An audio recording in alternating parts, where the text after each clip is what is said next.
Okay. We started. Boom. Welcome Shakalaka. back to Keep the Comic Forever. What? Are we going to do our whole intro aspect, or do we? Yeah. Well, everybody basically knows who they are. Like, even on the podcast, like, Who knows who we are?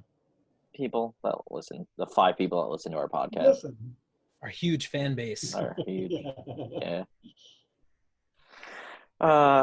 So today it's not just ideas. It's actually things that are going to get done now because I'm sick of just shouting out ideas for these meetings and nothing changes. Ah. Yeah, like that. I was talking to Luke and Orion, or Ronnie, whatever you want to say, and yesterday about certain things on the website. There's this memory issue that Dylan is slowly fixing. He has 7,000 other things he's got to do. So what we came up with, well, I think, is maybe what if the website is to, like, be put under maintenance and there's no new comics that are uploaded for a while, for a couple months, and that's why I kind of wanted Luke to be here. Because Luke said yesterday he could be a webmaster because he knows how to do that stuff. And that's why I wanted him back on, because he could talk to Dylan about that. Yeah, I would second the need for some more helping hands when it comes to that. I think that it's way too much for a busy entrepreneur to handle by himself. Yeah. Yeah, that was one of the things, like when chatting with the group, and certain individual like asking like, oh, I don't understand why like blank, and I'm like, dude, every other online website for comic books has at least 6 to several dozen web developers. So yeah, this is entirely maintained by me on the weekend. So right. Luke said that he knows how to do WordPress and all that stuff. There might be little things that Dylan might have to show him, but like we wanted someone that we would trust, and obviously, we trust him. Luke's been around for a while. Yeah. So actually, he was one of the first people that we actually talked on like video to. Like, wasn't he like in a school like drawing when we talked? Yeah, he was like somewhere like drawing. So I was like, oh, cool. And that was like an 2-hour conversation, like the one that we just had. It's this new guy that might be joining, Laser Man. He's cool. Blazer. So yeah, if we were to put the website under maintenance, people could still read the comics that are on there, but like we can't upload any new ones for probably a couple months, just because like Luke would be fixing the things that are wrong with the website. Like Dylan probably fixed the memory issue, but he would probably also help with that. As well as he said the thing that could be slowing down, like why the memory is so bad, is like the duplicate media files, because there's so many duplicate media files. Like Archangel sent me 4 different revisions of like every comic multiple times. So they're still in that folder. So I think I resolved that problem, but there's been tons of other problems. One of the things that happened was, this was actually my fault, but I was trying to clean up the back end, and what ended up happening was I accidentally uploaded part of an old WordPress software, and after it had already been updated, and so I had to go through and like replace all the files manually, which oops, and that took like 6 hours. So that was just like one small issue, and hopefully that one's repaired now. But basically, there's a ton of different plugins that all have to be maintained, that any one of them could eat up memory. Like the WooCommerce one eats up a crap ton of memory, and so I've had to like go through and just tell it to be okay with using that much memory. By the way, I'm assuming there's an upgrade to the memory, like the amount of space that you could have on the website. Oh, eventually we need a separate server, because right now, so that's the other thing too, is like obviously we can't afford to just buy infinite amount of server space for our site. And so right now, like I own server space for my website, my business website, artdevdesign.com.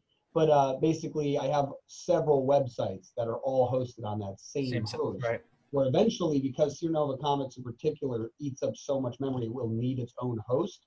But and those are business hosts, so those are even more expensive than the one I currently have. and it would be an entirely in addition to the one we currently have. It would be more money that we would have to pay. Yeah. Sure. I assumed, yeah, there would be more money involved. Because we're a bit crazy, we spend money and don't make any money. Yeah, on our yacht. I guess it's kind of like at this point, it's like because of the issues that are coming up, because of the space and the memory, and then that's going to prevent us from growing, right? Like because we can upload new comics or whatever. So the issues we're having now aren't directly due to the hosting. Eventually, like yes, if we paid for more, it would probably resolve it, but it's not actually the issue. But by paying for more, it would just be because there's so much more. If there's any issue, it would just override it. Sure. But we need to fix it anyways. And once it's fixed, it should be good until we start getting too much traffic. But when we finally get that much traffic, we will be able to monetize it somehow. So we'll immediately be able to upgrade our servers. And because it'll be like, basically we buy a new server, we pay GoDaddy $100 and they transfer the website over. So like it won't be that big of a deal once that time comes. But until then, I have to just figure out I guess to me it's feeling like the whole chicken and the egg, dispute. It's like what comes first? Do we upgrade first? Do we fix the problems? And then if we have how do we do that? $600 a month to spend on Facebook ads, I would probably upgrade it right now. But because I can't guarantee a massive flow of traffic right now, the cost is I can't justify it. Like if Greg wants to pay for it or anybody else wants to fund it. That's not really like what I mean is like more or less like the timeline of how we don't get to the point where people are going to the website having problems and then it becomes a bigger issue and then it's like, well, I can't read this or I can't upload this and then it's like a massive problem as opposed to right now where it's just kind of an inconvenience. Yeah. Yeah, no, if it gets to that point, but again, like I was saying, by the time it gets to that point, we'll be able to upgrade the.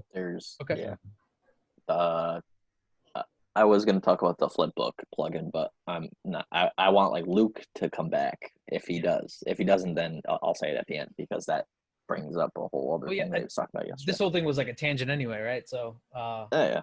Fucking fly.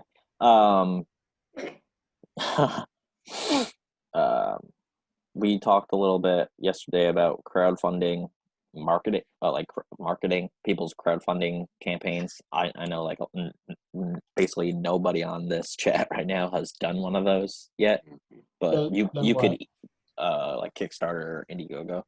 Oh, there has successfully now. Yeah. I was about to say, I'm like, I feel like somebody's done it. Yeah, so we're just gonna omit that from history,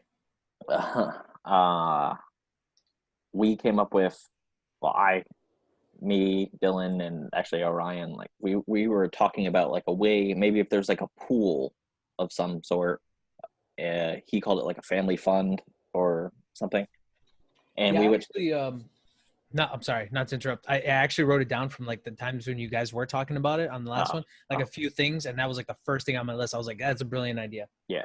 So what's kind of a problem with the family fund thing, like the pool, is if people put money into the Kickstarter, whatever, and it's only Kickstarters or Indiegogos that are creators on our platform. So Covenant Comics has one going on literally right now, Ether. So they already passed their goal, but they still got like days. We would like pay towards that or something, and that pool could do that. But the problem is like who gets what out of the perk or the reward. Yeah, one of the scenarios that I was discussing with Greg, one of the nightmare scenarios is we have 2 or 3 Kickstarters in 1 month. And then we have money for the pool, but then who does it go to? And what's the criteria for who we choose and who makes that criteria? So those are 3 sort of trap spots, I think, for us. But I think the concept is there. We're just kind of hoping to get some ideas in. But I think that's one of those things that's kind of like a non-for-profit kind of idea. Like we're not going to get any of that money back. It just has to be like, who's getting the reward. I think that like if I'm doing like a review, like I have an open slot for a review, I'm sure multiple ones of us have like different things that we're doing. Maybe that's how we can resolve that. Like, okay, this month he has a review that's open. Let's send him that reward so he can actually review that book in person. That's just an idea.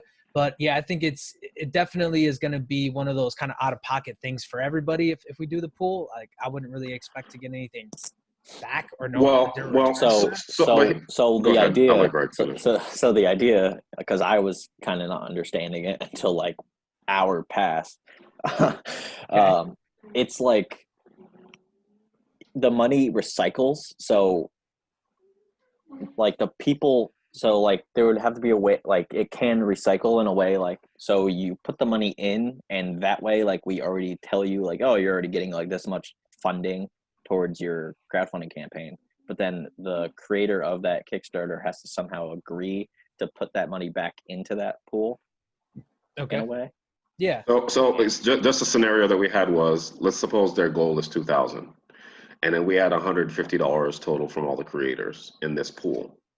We contribute that to their Kickstarter, and then when they reach their goal, which is the purpose of the funding, it's not just to give it to them just to say, hey, we did it. It's the purpose of it is to build a benefit. We want to tell the public that this is why you should join us, is because these are the benefits. That if you're short on your goal, you're going to get funds allocated to your Kickstarter, which is a benefit for joining us. Sure. Now, while you're getting that benefit, you don't really need to keep the money because you have your goal, you have the money you need to do your printing, pay your letter, your color, whatever, marketing. You can contribute that money back. You have no reason to really hang on to it. So that way you're giving the favor back to other people that helped you get to where you want to go. So if you guys fund my Kickstarter, I get my goal, I turn around and give the money back. So that way Greg can get his goal. Greg gets his goal, he gives it over to Peter. And so essentially it's like a loan. Yeah, technically it's like it's a family fund. It's money that everybody gets their hands on. Squirrel fund. Squirrel fund. The names for this keep getting weirder and weirder. You know what might be a cool idea too, to add on to that idea, is maybe like every time that somebody takes that family fund, they have to add in like $5 more than they got. You know what I mean? So That's every single time it recycles, it's actually getting bigger. That's correct. Yeah. So that might be a cool idea. Yeah. But I definitely get that. I think here's another trap area that I'm just finding and hearing it for the first time is like, I guess it depends how far into their goal. Like if they've already passed their goal, then that 150 is like nothing, right? Yeah. But if they're like barely made their goal, then they probably do need that 150. If they already passed their goal, wouldn't they not need the fund? Isn't the fund? It would only be for people who are short of their goal. Yeah. It would not apply to someone who's like $20 away from their goal. They don't really need that. Yeah. Right. But what about for somebody who's on the platform who is not going to be doing a Kickstarter anytime soon, or it's going to be a very long time until they do a Kickstarter? So let's say you're having them pitch in money. It's going to be like, well, I can be here 3 years before I actually ever see it back. It's the conversation that me and Greg talked about yesterday, right? The whole Obamacare is, why do you need insurance? If you're 25 years old, you don't really see the benefit of it. But eventually somebody's going to need that benefit from it. They may say, I don't need it till next year, but I guarantee you when the Kickstarter comes, you're gonna get promotion from all the creators. We're all gonna be sharing, and we're all gonna be backing you, and we're gonna be supporting you with money. The other thing I was gonna say too is that instead of making it so that like Obamacare, where it's only healthcare, we could also just make it where it depends on what you're doing with whatever you're doing. Like maybe you're not running a Kickstarter ever, but you need print comics, but you don't have the funds right now. But like next week when you get your paycheck, or next month after you've gotten enough paychecks, you'll be able to pay back the fund. Yeah. And it would just be like a business loan. That's a very good point. So yeah, that's true, but that's why I wanted to use the word called family fund, because it shouldn't be just for Kickstarters. It's basically the money is for whatever your needs are. Yeah, wide range of. He has a good point. So if Hector's already got his book funded, but he's getting new orders for printing, but he doesn't have the money right now, he'll have it in 2 months. Instead of having to pull money all that time, he might be eligible for that. So then he could say, well, I need $100 for printing a certain amount of comics. Then he can get that, and then he just puts that money back in. I guess it also has to do with like the fiscal responsibility of everybody involved, right? Like giving it back is like assured, so. Yeah, that's what me and Greg talked about too, is that there might have to be some sort of an agreement people have to sign. It could be like added into the agreement form, and it would be like a whole new section. It could get dicey though, Dylan. I mean, this is what I'm pretty sure you were talking about in the thread on Instagram, is requiring lawyers, but we might need people to actually sign something. Well, I guess then like at the start, let's just say like just to start this program, because I think it is a good idea.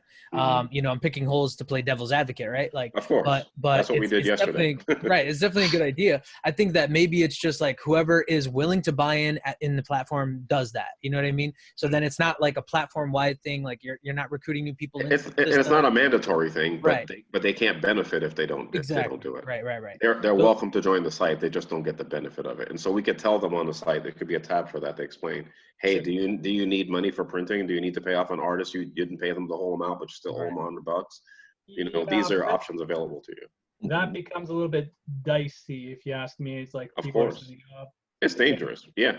We could Well, also Very hire dangerous Iron to take Fist. advantage of it. We could hire Iron Fist like a loan shark. So actually, you guys weren't privy to this conversation. Me and Greg probably talked about an hour yesterday, just me and him, and we talked about maybe sort of having some sort of like a loyalty kind of a thing where they have to be a member on the platform for a period of time. Well, This is not just for, because somebody could just join the platform in July and then take some cash and be gone in September. Yeah. So we're gonna have to have things in place. I was gonna say Safety measures. another thing I was thinking about when you were saying like what happens if 3 people are running campaigns at the same time. We could also have it where, like, because one of the things Greg and I have talked about where basically the few people that feel like they get nothing from the platform are the ones that also contribute nothing to the platform. Yeah. They don't market, they don't share anything. That's We correct. can also just make it where it's merit based, where like if you're the one, if you're sharing more content from the platform, which is pretty easy to track, like we could just see where you're sharing stuff. We could also just have it that way, like whoever's been a larger supporter of the platform as a whole gets priority. So who's a gamer in here? I think Peter, you're a gamer. I'm pretty sure you guys are familiar with like monetary currencies and games and things like that. So what you're talking about is kind of like what they do on DeviantArt, where you get a certain merit-based system and you get currency for the amount of things that you do. So yeah, like if you get posts, you get a certain number of credits, and maybe next to their logo on the platform, you can see what level tier they are. That'd be So like if you're contributing. that'd be like gamifying their like promotion status. Well, but awesome. In a way, it's a good way of people who join the site, they can see this is what I need to get these sort of benefits. This is what you can get. Yeah. So like achievements, essentially. That's correct. Yeah, because everybody likes to earn something. I think while this is a really good idea train that we're on, I think there's definitely some more priority-based stuff that we probably need to get done first. Yeah. Of course. It's just something that we wanted to throw out there for people to think about. And we definitely don't think it's not going to be resolved this weekend. It's just an idea because we do have to think about ways of not just getting creators, because we can add people all we want, but getting them to stay. Because the benefit, what makes the platform work is that when you have more hands on deck, and how do you get people to commit is if they know they can get something back. Let's be honest. Nobody's going to do anything. Not everybody's altruistic like Greg and Dylan are. Not everybody wants to do things out of the goodness of their heart. So people are going to want to say, what am I going to get back out of it? So we're trying to find little traps and baits to pull people in. Yeah, using the self-interest. That's correct. To actually interest of the company. But I completely understand. But I love all these ideas you guys are giving, because that's the reason why we wanted to bring it up today, is because we knew that there were things from a 3D point of view we were going to miss some holes. That's why we want everybody's input, because it's going to be things we didn't think of. And I think we can build on the concept. It's not going to be created today. Yeah. Next topic. Yeah, next. Sorry. Yeah, that was kind of my way of like, let's roll on to like. No, you're good. No, you're right. You're right. I think we reached everything, but we can continue it. It's a great idea. I think, it merits more discussion and more figuring out. That's for sure. Yeah. Because ultimately, that's what everybody wants. People want to know what they're going to get from the platform. So. 100%. Because like, even though it's biased, like our video game needs a couple $1,000. So like that needs to hit its fund. Yeah. I think it's. I actually like I said to Hector, like, but he doesn't like. I don't think I said why I saved so much money. So we saved so much money on our video game yesterday because I was talking to Scott, our developer, and I was like, hey, can you because he needed to build the skyline view for this one panel in our comic. That's like the only thing we need it for. And I was like, but you need to put the buildings and stuff, and this needs to be done soon because I want to start our comic because our Kickstarter is July 6th. And instead of having these blocks of houses where in the city that I used to live in, it's just blocks of just like suburban area, like houses, like flats or whatever. We took all of that out. He put a terrain. We took out 4 huge terrain plots, and now they're all trees in one street. So I just saved a shit ton of money just because we put trees in instead of like a shit ton of houses. So he's like, look at all the money we just saved. But there's still like thousands. What? You switch over to Geico? Yeah, exactly. But even with like all those houses are gone and it's just like a slight little forest, there's still like thousands of dollars of stuff like we still need for the Kickstarter. But yeah, just to like round out everything we were just talking about, like I think it's kind of a funny situation, right? Because like you were saying, everybody wants to know what they're going to get out of the platform, but like say the creators like us who are kind of on the ground floor, right? We're actually building up the platform for anybody that's new. So it's technically like, say somebody comes in down the road, like a year down the road, they're going to get all these benefits that we built. You know what I mean? So essentially, I mean, I like the loyalty and the reward system aspect of that because of that. Like now we're building points towards like something we actually contributed to, as opposed to just coming in on the system and then benefiting from it. That's correct. But yeah, I think it's kind of like we're all kind of altruistic in a way. Like, yeah, there's self-interest there because we want to be successful, but in terms of how we're going about it, it's completely outside the realm of pure self-interest. So even having these conversations is outside the realm of pure self-interest. So yeah, I think we're all here for the same purpose, and it's actually good for everybody else that's coming in the platform. Like I said, like a year down the road. So yeah. And keep in mind, we are also not realizing it, also creating a blueprint for how it could be done in the future. Yeah. Without even realizing it, we're making a blueprint for people in the future. So, well, that was one of the things Greg and I talked about too when we were first building this out. This website that I'm building is completely custom made, like all the theme itself. And the idea is to perfect it to the point where eventually we can like sell this to creators and they can have their own version of their own platform. I see. Because that's the way, because Greg and I accidentally became like a curator of creators as opposed to a curator of indie comic fans, which is why we're trying to pivot and start going after fans. But since we've already grown a community of creators, we're like, how can we help support them more? And so I'm like, well, I built this whole thing that doesn't exist anywhere else. It's not like you can go buy a comic book website. You know, there's like 3 of them online. So it's like, that's true. Yeah. You're right. It's kind of the same way in app space too. Like if we had the capability to make apps, you could definitely make like a white label, like, oh yeah, no, I have friends that can make apps. I'm literally, it's just funding. Like whenever we end up getting enough money. So, okay. So that's funny.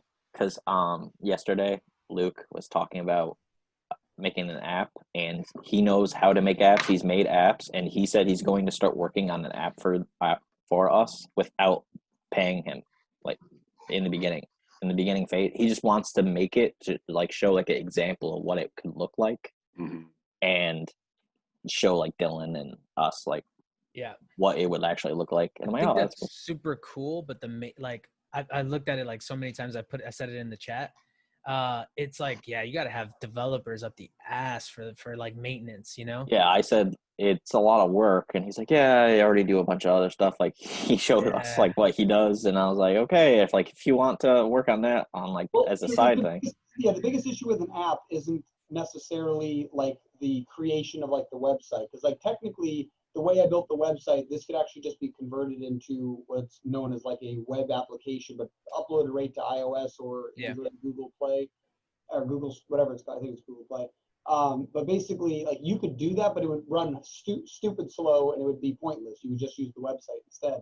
But to make it like effective, where you're like meeting all the iOS standard and the Google Play standards with separate apps, maintaining the database between the two of them, making it so creators have access to upload their own comics or edit comics, like that's where it gets hyper complex. And so, and the user interface features too. Like that in itself is like, man, it's 40-hour-a-week day job trying to like maintain all that stuff. Yeah. But so he was talking about that yesterday, and I was like, okay, that's why I really wish he was here. But that'd be great. That'd be great if we could like, at least just create a small blueprint, like an initial, app. Beta, like a beta app. He's just doing like a beta just for test it. Like making a prototype. So like, you see that a lot now, like especially like with apps like Webtoons. Like there's so much on that kind of thing. Well, that's what we're talking about now. Is that this is basically going to be a template for future platforms. Sure. We're the guinea pigs. So I saw Ian's trailer because I'm looking at like the topics and I was gonna try sharing the screen to show you guys. Yes. It was dope. Just like he thought of everything. You know what I mean? Like he thought of like the cinematography and like all that kind of stuff. And yeah, man, he did a really good job. Ooh, get some popcorn. It's like a movie. It's like a movie trailer. So yeah. Codename Hunter Comics Series Trailer 1. Oh, I can't hear. I think we need volume too. Tom, you need to send me. Oh my God, it's so fast. Yeah, it doesn't work as well without the volume. Craig, where's the volume? Do you not hear the volume? No, because you have your headphones in. Jesus Christ. No, that's probably not why. You have to actually like say the output computer. Oh yeah, the desktop audio, right? Yeah, there's something weird with Zoom because the other day I was on a Zoom call and they didn't know how to do it. What? Yeah, we tried to do that like a team meeting, and I recorded like a 2-hour episode, and none of my audio came through, which was hilarious because you just see me like, and they're like, yeah, totally, man, yeah. Oh no, I don't like that, but couldn't hear anything I was saying, so it was just a complete waste of time. Oh, so do I just share the link here? Okay, that sucks. I have a mic that could probably pick it up. I don't know. It looked like it was playing really fast though. Oh, that's it. It's just, It's just the way he did it. Yeah, it's the way he did it.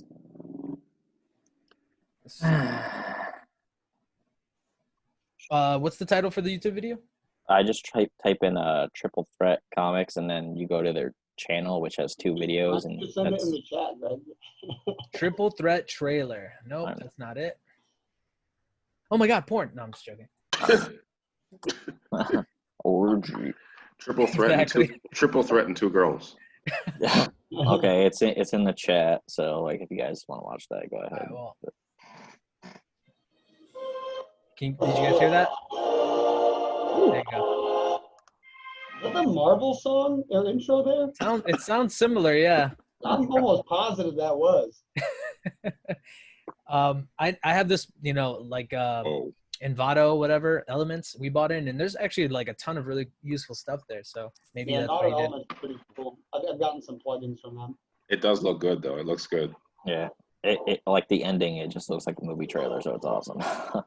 Yeah, he thought really hard about the cinematography that he used there, like where to transition, what all that kind of stuff. It would have been cool if I think he would have had because it was like one scene kind of repeating because it was like an action scene, right? So it was like lasers firing, and I was like, okay, I've seen that scene, seen that one again, and then but yeah, obviously he's only got a few issues of a comic, right? But you have a limited amount of things to use.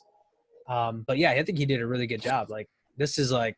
If this was a template for everybody's trailers, I think they would go over really well. Yeah. So yeah, if like you want to do it like movie trailer style, you can totally do it like that. Or but like just make it like a minute, 30 seconds a minute. Oh, I love that end piece with the credits. Yeah. Yeah. So that's how my comic's gonna look. It's gonna have my name all over it. Producer, director. Yep. I couldn't hear anything you guys were saying because this thing was jamming out. Yeah, so yeah, the Right. Facebook ads contest thing, like obviously like some people don't have a comic yet like on there, so they can't We're looking at you, Orion. so they can't really participate this time, but yeah, that contest is still going to be a thing. It's just like people should start making the trailers and stuff. Unless if you want that to be like a separate little project. What are we talking about, Greg? The Ian's trailer, like that's basically a trailer that other people could use as like a template for their own comics. And what software did you use to make it, anyways? I have no idea. Oh, didn't it say that? Like it said something at the little end credits, and it's like iMovie or something like that. Oh, like, really? Holy yeah, shit. it says it at the end. Go look it up. iMovie's pretty powerful. I don't know if it's iMovie. That was just the top of my head. But if you look back at the end credit scene, it says I'll have produced Ian, with or whatever. Ian direct my trailer. Right. I just like the pews and the pows. Yeah, good sound effects for sure. And the punches. I movies. I just see everywhere. I think that's what you're seeing. What? Sorry. Because if I'm just looking at the end of the trailer, it says Ian Miller everywhere. So maybe that's where you. It says okay. So it says iMovie and Triple Threat Comics present production association with iMovie. Oh. See, so yeah, they slip in their own little advertising there. Yeah. So you could do, so like that's an example that you can do for your own comic series, but we can do a platform one too. So like everybody could like do a 10-second, 30-second, not even 30-second. I made some in the past, like I made some short little trailers, but I just use that using like apps on my phone. Yeah.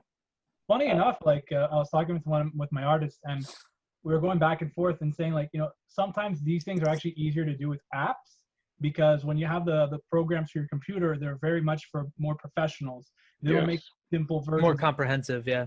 Yeah. So when they make the free to use app, they have to make it super user friendly, super easy to figure out. Like the things I did in my app, and I had such a hard time doing it. Yep. Yeah. It's kind of like the same, like it's Canva, and what is it? Over. Yeah. So the same principle there. But yeah, that's super helpful that they've actually done that kind of stuff for creators, especially. Yeah. So, if you want to make like a little short trailer, and then once we could finally start doing the Facebook ads with those, and well, Dylan can start doing that. Well, you've seen my little trailers I made, just like little 30 seconds. Yeah. No. Mine are always going to start with "in a world." No, don't do that. It's going down, Orion. It's going down. Only one man. Exactly. One man against the world. We gotta get Ron to read those. Only one man. Only one man. One dog. One pillow.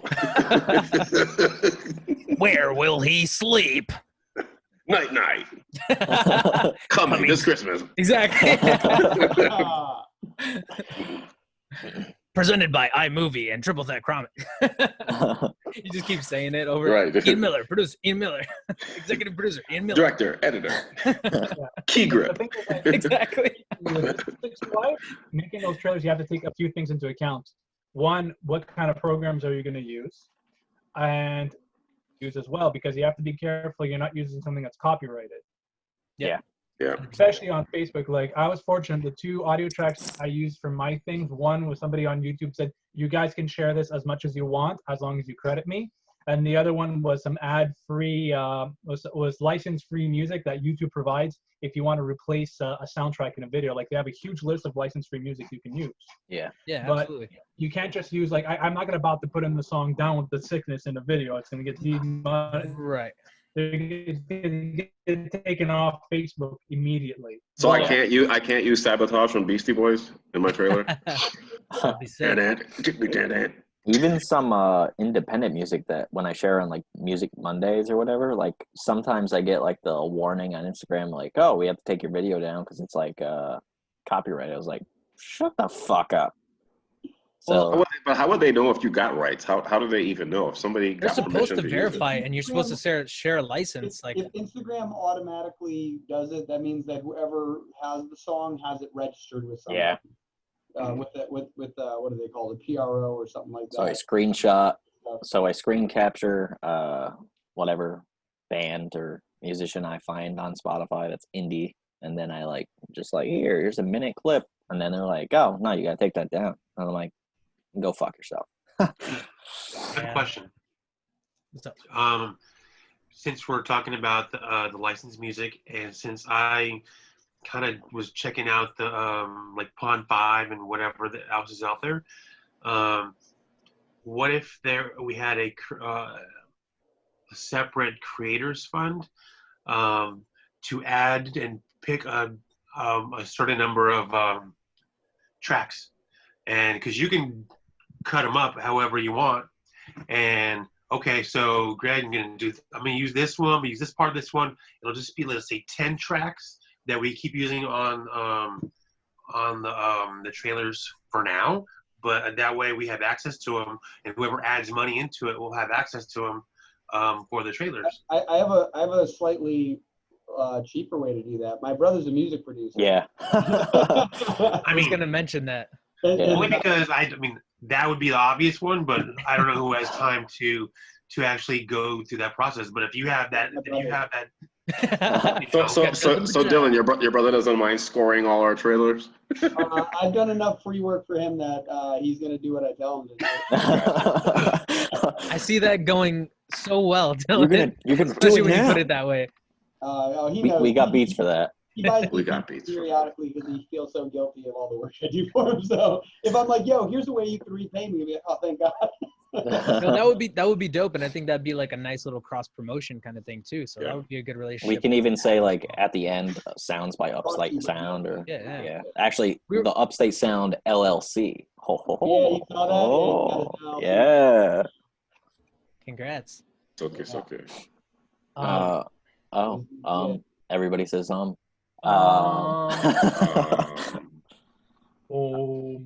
Oh, by the way, So- Greg just uninstalled and reinstalled all of WooCommerce because I think that might have been one of the problems because I tried to update it and like the site almost crashed. So in fact, I think it's because WooCommerce now is so big that my server times out before it can upload it. So I have to manually do it through FTP. So that might have been one of the problems. Yeah. Yeah. Solving one problem at a time. I got Luke's comic. You're a business. I was able to upload Luke's comic, but it's all like blurry because the resolution had to get like, I had to take a hit because the website was like, you can't upload this. It's like over 2,500 pixels. And I was like, what? It's like, it'd be nice That's to a lot of pixels. It'd be nice if you upload this. That's your job. Is Luke coming back? I think so, unless if his girlfriend's beating him. I don't know. He's gonna come back just bloodied. Or So he something himself. not so cool happened right now. It just reminds me of like 21 Jump Street. Wow. No, it was I just picture a player liar. He's in the end. beating the crap out of himself. It I'm was kicking Jonah. my own ass. Do you mind? I just watched that again. This pen is royal blue. What's next So on the moving on. agenda? The Yeah, next quit tangenting. the next topic is payouts for creators. So yes, you guys do get paid. Can you all say that right now? Yes. See, you get paid. Yeah, can you say it? Say it. So you get more than 2 unique views because obviously one is me, one might be you or me again. You could cheat the system real easy that way. Yeah. So more than that, and I came up with an idea, but hopefully just not an idea and a plan that you can transfer your monthly view payout into something else because obviously it's like small amounts of payment right now. You could either save it up and there could be like a receipt tied to that other than the PayPal receipt. So even though I put in the PayPal note how many views you get, and then you get paid whatever you get paid, depending on that. I could make like a template receipt from like Canva, and then you could just track. There could be like a way to track your money, like both. Yes. Not Canva. Yeah. So, like both of us would have the same amount, obviously. So like nobody's getting cheated or anything. And Well, would that be like held in a separate account, or like how does that work? Like in terms of the where would this payout be saved? Is what I mean. Yeah, that's the thing that I didn't. I can't really hear you, Dylan. Sorry. I would say probably either stored in PayPal, or if we have some business with account with big interest, which we don't, but if we did, we could probably put it in that and then build interest. But in the meantime, probably just keep it in PayPal. Okay. Yeah. And then what you're saying is like every month you have a payout to that. Like say if I was saving money through the program that you're talking about. So then every month when I get my payout, you just send me a screenshot? Yeah. So obviously like I could screenshot whatever it is and then be like, oh yeah. That's what Greg's trying to figure out too, like what it would be. Like would it be an Excel sheet where we keep track of it? And yeah, that's kind of. We already used the spreadsheet that Dylan created with all the equations and everything that's built into that, and then the views are calculated into there, and then it's like this is how much you get, and I was like, oh okay, so like send a screenshot or something of that, and you could either save it, you can take the money right now. It's like deal or no deal. You can take the money right now. Is that the game show? You take the whatever 74 cents. I'm just gonna say that. Or you can save it, and then that can go towards something. Sure. So you could use the money for physical comic run of your own comic. You could save it towards that family fund thing. You could save it just to save it. So like it's more money than $1. So you can afford a cheeseburger. Yeah, I think it's a good idea. I think it's like the only problem there is like how do you keep track of individuals like within a pool of money? That's what I'm saying. Like something like an Excel sheet would be. Yeah. I just mean like the actual payout. So like so say it's PayPal, right? Like, and you're using PayPal for Sierra Nova Comics, then you have your whole like, because I use PayPal like all the time, right? So you have just your account. They don't separate it into different like spaces where it's like, oh, this is in this account. So we have a business bank account that's totally separate from PayPal. That's where we keep our funds. The PayPal account is only the money that's coming through the website. So like we don't get paid through PayPal. We get we don't put money in our bank account through PayPal. We keep everything in PayPal and pay it out through PayPal. So technically, I believe the only money that really moves through PayPal is the money that comes in from the website and out to the creators and to the artists that I have to pay for. But that pulls from the bank account, though. And that comes from literally there. So I guess so. My question is like again because like being very familiar with PayPal, like I know that they don't track like again. So I couldn't. They don't make like little pocket accounts where I could say this is Gavin's money. That's they don't make like budgets. Yeah, they don't make little budgets. So it would just be all in one pool, and obviously you keep track of it through like a spreadsheet. But more or less, it's like that becomes just another layer of things because like if it's not through PayPal, then it's just another layer of tracking and all that kind of stuff. So I guess. But if you're not using your PayPal for really anything besides keeping that money, then that works. If there was any more transactions that are happening through the PayPal, I think that it might just be dicey for people who don't really understand the system primarily, or like they want to buy in, but they don't exactly know how it's tracked. So that kind of stuff. So it could be that we move it to a bank account and then it's stored there, and that like a bank account that has the ability to do that. Right. Like I think our SetQ account can do that. Yeah, a quick idea I had was like a prepaid debit card or something like that, just so it's a separate account in general, and then that's where it goes, and then you can always just check the balance on it or whatever and be like, okay, here's my spreadsheet that says how much of this money is for this, but it's here. It's not like in our PayPal where there might be transactions coming in or out. It's only one way, and then again, when you want your payout, I just take that out of that debit card or whatever the case may be. Could even be a new PayPal account. I mean, as simple as that. Yeah. That. Sorry, yeah, just thinking out loud. Another thing is while the website goes into like a huge maintenance mode for a few months. So is that, before you finish, is that like what we're leaning towards? Is that what's gonna be more? I'm like, I asked Dylan if like that would be like a good idea, and he said that it technically would be kind of a good idea. That way, like we could do a few things in the background, but people can still read the comics on there. Well, he's a Dylan. He's here. Basically what I want to do is if I can fix it today, like I've been fixing it this whole time, by the way, I'm doing a bunch of updates and stuff. If I can fix it like before the end of this weekend, then we won't need to, but it's more like we don't want to send someone to the website and have them be annoyed with the website. We'd rather be like, oh, let's capture their email and then we'll let them know when the site's back up. Yeah. But in the meantime, like I said, I'm just going through and making sure everything's updated. And if I can get everything working by the end of the day, then we won't have to do any of that. Okay. Yeah. But yeah. Because so I was thinking of like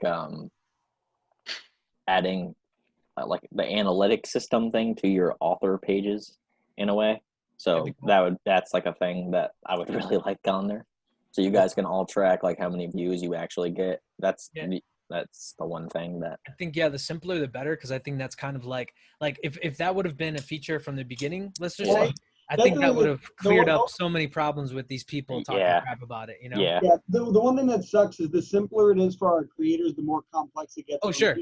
Yeah. That's like the only issue is like I keep trying, like that's how, like even the author page, like I have to make a custom author page. I had to do all that stuff. I had to link individual things, and then even just to get authors to be able to see their own comic when they're logged in, like even that I had to create like code to do that. So like everything that makes it easier for everyone else just makes it more complex for me. And then when there's updates to plugins or WordPress, I have to make sure that nothing I did violates whatever the updates are. Yeah. So it's like, you know, it's kind of the stuff same. like that. It's kind of the same discussion as an app, right? Like you have two sides of the coin, the user experience and then whoever's participant, like the participant's experience. So it's like two different, completely different viewpoints, simplified for each, you know, specific viewer or user.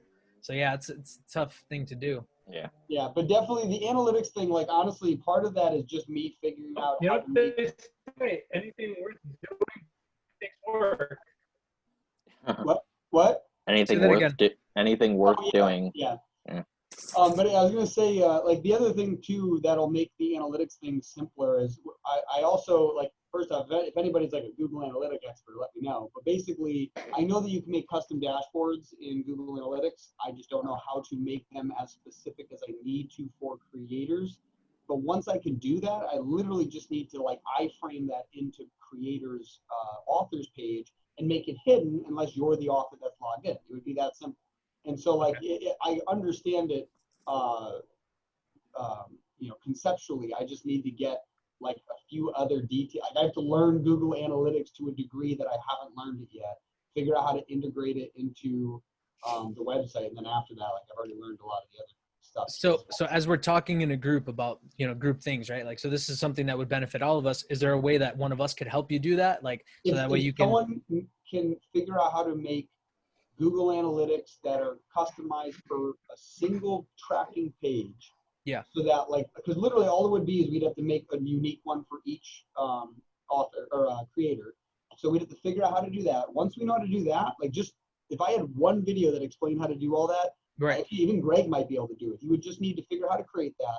And then I would just need to take that and embed it into the website on each of the creators page. After that, it's stuff I have to do, but that's the first step that until that's solved. So comparatively, do you think that, like, how long do you think it would take you to do that specifically? Like if you were doing it on your own with your normal work schedule, how long do you think it would take you? And still be able to fix the search page and fix all the other stuff. Exactly. That's more of a priority. That's the issue. Is it's not like how long it'll take me to do that one thing. It's all the other stuff I'm still back Right. on. Like, Well, that's what I mean too. Our search is still broken, and Yeah. I haven't been able to fix it because I haven't been able to update our freaking what's it called, our WordPress, because of that issue I mentioned before. So I just updated WooCommerce, which, like I said, I had to figure out that it wouldn't upload directly through the site. I had to manually do it. So now I tried to just do the WordPress thing. It didn't work, so now I'm going to go have to manually do it. So it's all the other stuff that's ahead of it. So that's the reason I don't know how much time, just because I don't know how much time the other stuff will take. That's kind of why I wanted like Luke to be a webmaster. That was also the point of my question too, is like, because I know you have a lot of stuff, right? So like just putting it out there, like all if we can help, let's do that. You know what I mean? Yeah. So if I can help you find just a video that explains it within a week's time, then at least you have that information you didn't have to seek out yourself. That's like, you know, hours of work potentially you didn't have to do. And then you have a really straightforward way to do it, you know? So that's kind of what I mean. Like if we can do some legwork for you, like I said, if there's anything that I can help with in terms of building the platform, like I'm all in, like just let me know, you know, and that's between a billion things that I have to do as well. So I totally understand the hardship of trying to get everything done all at once. Yeah.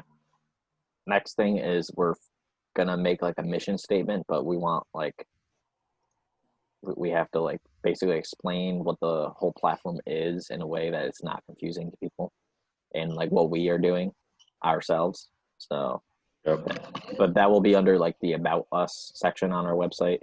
So I have a question concerning that to the group, actually, not just to like, you know, just to everybody. So does having a platform that's about like all types of indie creators, does that seem like it's a hindrance to you guys?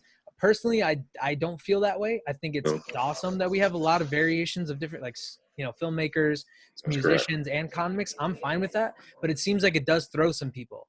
So is that how you feel? Like, is that your experience? Well, the platform is called Sierra Nova Comics. Mm-hmm. So when people see Sierra Nova Comics, they come and see other indie things, it's not exactly on brand, if you ask me. It's like, I get it, like you want to be a multi-media type indie group, but like when you advertise as Sierra Nova Comics, and using that as the basis for the platform, you're putting your eggs in too many baskets. What I've seen from the site, like the only thing you guys have done with indie music is share some stuff on the Instagram. Yeah. I don't really see any of it on the page. Oh, it's not on there yet now. Yeah, well, that's the thing too. It's like our social accounts are helping promote other things, but yeah, it's not necessarily what our website is at the moment. Like kind of how New Leaf went from New Leaf Comics to New Leaf Studios. Like we might build out other sections later. Like eventually we want to have like film crew and stuff. So like there's a ton of stuff we eventually want, but because the majority of the actual like items that we have are all comic related as opposed to anything else, that's the reason why like there hasn't been any thought to change it, because it's just, if someone comes to the site, that's what they're getting is comics. Right. Merchandise is secondary to anything like like it could be a music website that has merchandise, so the merchandise doesn't pull from anything. Basically the entire site is comics right now when it comes to content, or blogs for creators, and that's about it. Oh, I get that. But it's more in the case of, even with the social media, if you're promoting heavily indie comics and then every other day you're promoting indie music, you're not the people who like indie comics don't exactly also follow indie music. So it's like you're trying to promote to multiple people. Think of it as YouTube analytics in a way. If you start doing too much of one thing other that's outside your platform, you don't start showing up in people's search results. Yeah. So if you do like 1 week you do all indie comics and next week you do all indie music, no one group is really going to follow you because you're doing a mix of things. Yeah. Gotcha. Yeah. So if anything, then what I would say is we would probably just want to take our social platforms and start focusing more on comics rather than trying to change the platform. Well, what was your guys' experience, Gavin and Orion? I think that was a really good insight right there, Peter. So I have mixed emotions about it. I get it. I like what they're trying to do, but I have mentioned to Greg before. Greg already knows this. I've already brought up the branding issue that I do think Cernova Comics, the name, like what Peter was saying, is a little confusing for people who don't know the platform, which is what we're talking about. We're trying to bring new readers, not just more creators, right? Mm-hmm. So the average fan doesn't really know what we're about if we start posting stuff that's becomes too close to 50-50 or even 60-40. Then people will get confused about why Cernova Comics is posting things about music. It doesn't mean that I don't think it's not a good idea. I just wonder if that's what the site should be called, because then it becomes confusing for people. That's been my observation. I can't really say it's a complaint. It's not a concern yet because I don't think it's an issue yet. But Peter did bring up something just now that I didn't think about, which is the analytics part of it, which is eventually you have to focus on one thing. I don't know how much of you guys are into sports. I think, Dylan, you are a little bit. There's an old saying in football that says if you have two good quarterbacks, you don't really have one. So if you're focusing on too many things, sometimes even if you're good at those things, it may not necessarily attract the people that we want. Absolutely. And really the issue right now is not just attracting creators. We are probably, God forbid me, strike me now for saying that, we might have too many. But I think the issue is we don't have enough readers. So we need to do everything we need to do needs to be seen through the prism of how do we bring more readers to our platform. 100%. Yeah, I would say when it comes to the quantity of creators too, one of the things that'll definitely help the website once I fix it is basically just going along the lines of well, like just like the categories for Don't say that. Nothing. He just deleted everything. Everything's gone. When he says "uh-oh," I get worried.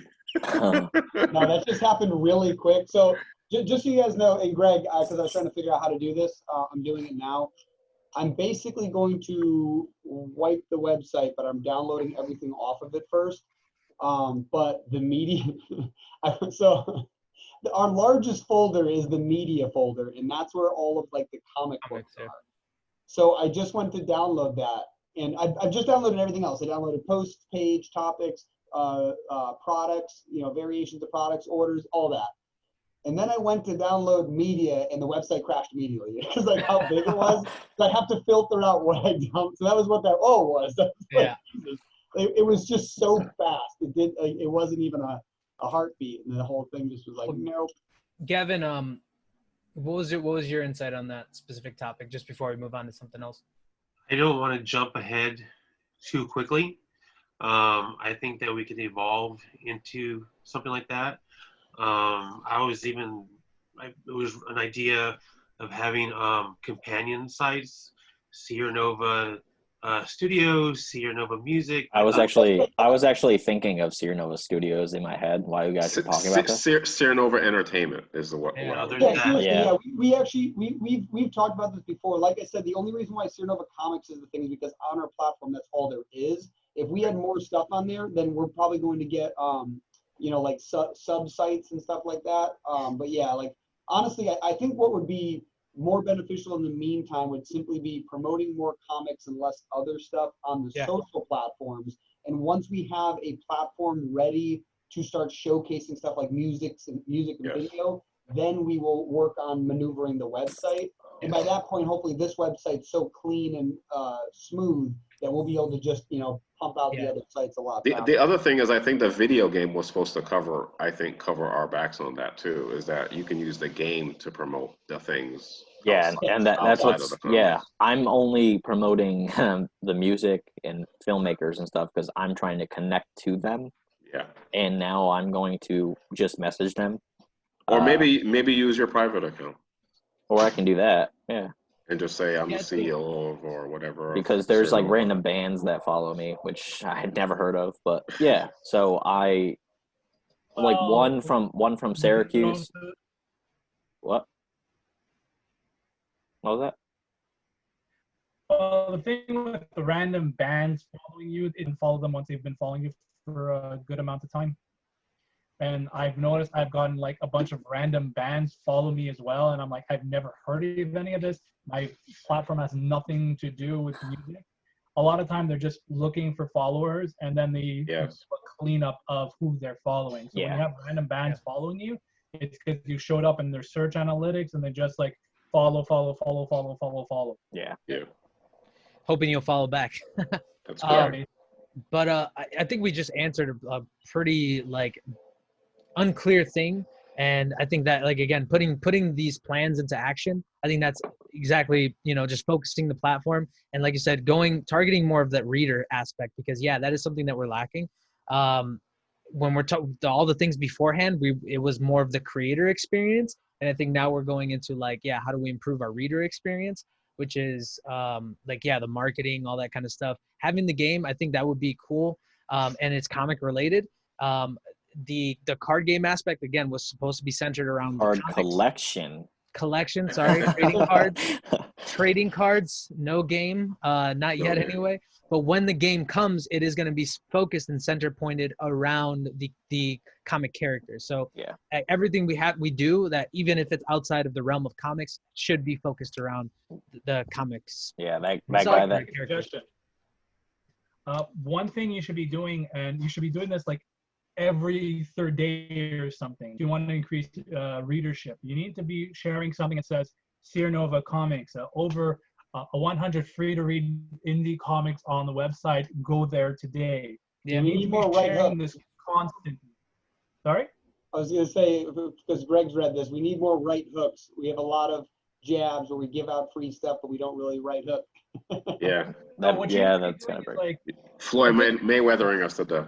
Yeah, like I remember we talked about this once. There was like a few weeks where I was constantly promoting my issue 1 and 2 on your website, and that's when I first started getting views because I was constantly putting it out there. Go read issues 1 and 2. Go read issues 1 and 2. What you guys need to be doing as a platform, and you need to be doing this like every third day, even if it gets spammy. You need to be doing it. You need to be like, see, Sierra Nova Comics, over 100 free to read comics online. And as long as like, if you think of it this way, so think of it this way: every third day you share a series that's on the website, and it's like, oh, you can read this series on the website, and then they swipe to the next image, and it's like Sierra Nova Comics, over 100 free to read comics. And notice I'm saying this a lot because I'm trying to drill the point in. Sure. In that, if people keep seeing this and they see how easy it is to get there, link in bio, yada, yada, yada, you can have some looky-loos like, okay, let's check out this website. There's a bunch of free-to-read comics. Could be interesting. Yeah. That where the trailers would come in. If everybody had the trailer, you just rotate trailers and then at the end, finish with that hook line.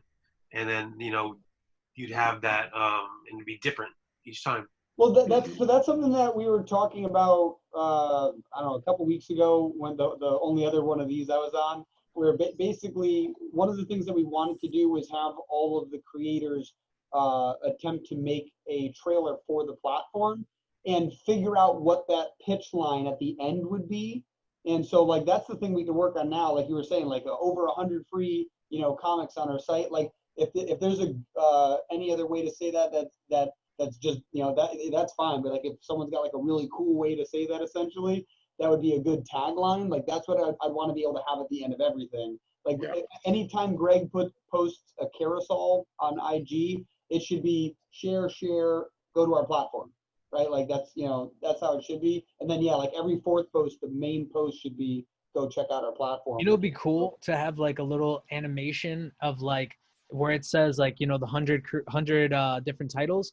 It's like a number counter, so it just keeps like you can keep changing that. So it's not like just that one thing, like, and then you have to keep like now we have 102. Now we have like, so you just keep changing it based on like that little number counter kind of thing. And I'm gonna say this, and I mean no disrespect when I say this. You can't wait on the creators to do it first. You guys have to be leading the charge. You have to be doing that now. You don't have the trailers? Fine, just share images. You don't have the hook? Try out a bunch of new hooks. You said that we talked about this a few meetings ago, but nothing's been done. You guys have to take charge. You have to show everyone how it's done. You have to be putting this out. If people see more and more readers coming to the website, then the creators can be like, okay, cool. Now I kind of know what to do. I can do this. I can do this. And I hate putting it this way. It's like my hopes is like, following this call, starting next week, we start seeing something. We start seeing things like that every third post. Hey, check this out. We have this many things. We have this, we have this, we have this. And that's what needs to be done. Like you have this platform and I'm looking at the followers, I'm looking at the views, and I don't see it going up. I see it kind of at a steady pace. Like every week, you should see the people following Sierra Nova growing by like 50 or 100. It's a huge platform, lots of things there. There's a lot to offer, but you need to be putting it out there that it's there. Could I address that? Because I actually do agree with what you're saying, just to put it in a different perspective. So when we're talking about like, first of all, leading the charge, right? So are we doing that as well, like within our own company? So like the things that we're saying for like Sierra Nova needs to do, right? Like we got to make sure we're doing it like as individuals. And then we have to understand too, that this is a 2-man team who's trying to like collaborate with all the creators. And this is probably the first time in the platform's history, we actually have numerous voices giving suggestions. So it is going to take a little bit of time. I understand, like, again, we want action. That was actually, I messaged Greg and I was like, ideas are great, but plans are better. And we need to start making plans. And that was like something he was like, yeah, well, we're addressing that this weekend. All right, sweet. So I agree with what you're saying. And it is like, it's taking a bit of time. And I understand how, like, again, that makes people impatient. But at the same time, there's only so many hours in a day. There's only 2 men running the show. It does take a little bit of time. And I know personally, like, I have tons of stuff I'm doing. So it's hard to even, put a plan that I have into action and actually follow through with it. It's just tough is what I'm trying to say from a different perspective. But you're right when you're saying that there does need to be like 1 foot forward at least. You know what I mean? Like, let's get the ball rolling on one thing or another. And I think that's kind of what I was saying earlier is like, what can I do to help that? Like if you need Google Analytics, like the research on it, like I can handle that. Like I'll do some Google, some research. How can I help move the ball forward a little bit? So I think we need a little more of that too. So anybody that's willing to step up and do stuff, that's going to help move these things faster, the plans, put them into action and all that kind of stuff much quicker. And then we can have some resolution and some like, okay, the things are getting done, Yeah.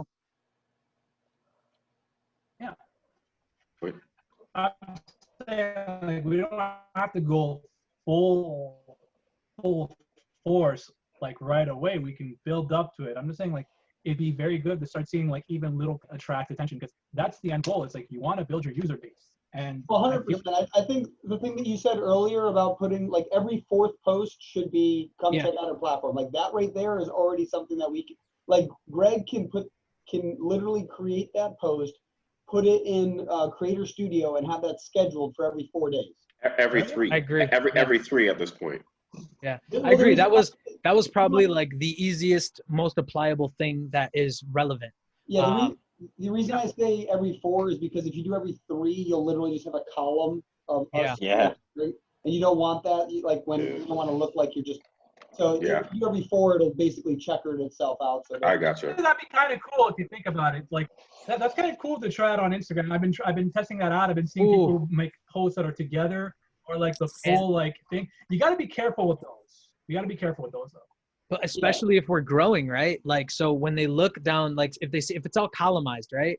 And then they see 100 on May, you know, whatever. And then like it's 2021 and now it's, you know, September 2021 and now we have 130. So they can actually go through time and see like those blocks and see it's been growing steadily. So I think that's kind of cool if it were to fall in that column every 3. Well, even if you do it diagonally, so if you do every 4, what happens is everything goes on like the, you know, the barbershop, you know, style diagonal. And so you'll still see it. It's just that if you see an entire column of you like marketing yourself, nobody likes that. Like nobody likes ads, right? Like that's the reason I say every 4 posts would be perfect. We post literally every day. So Yeah, 4 is good.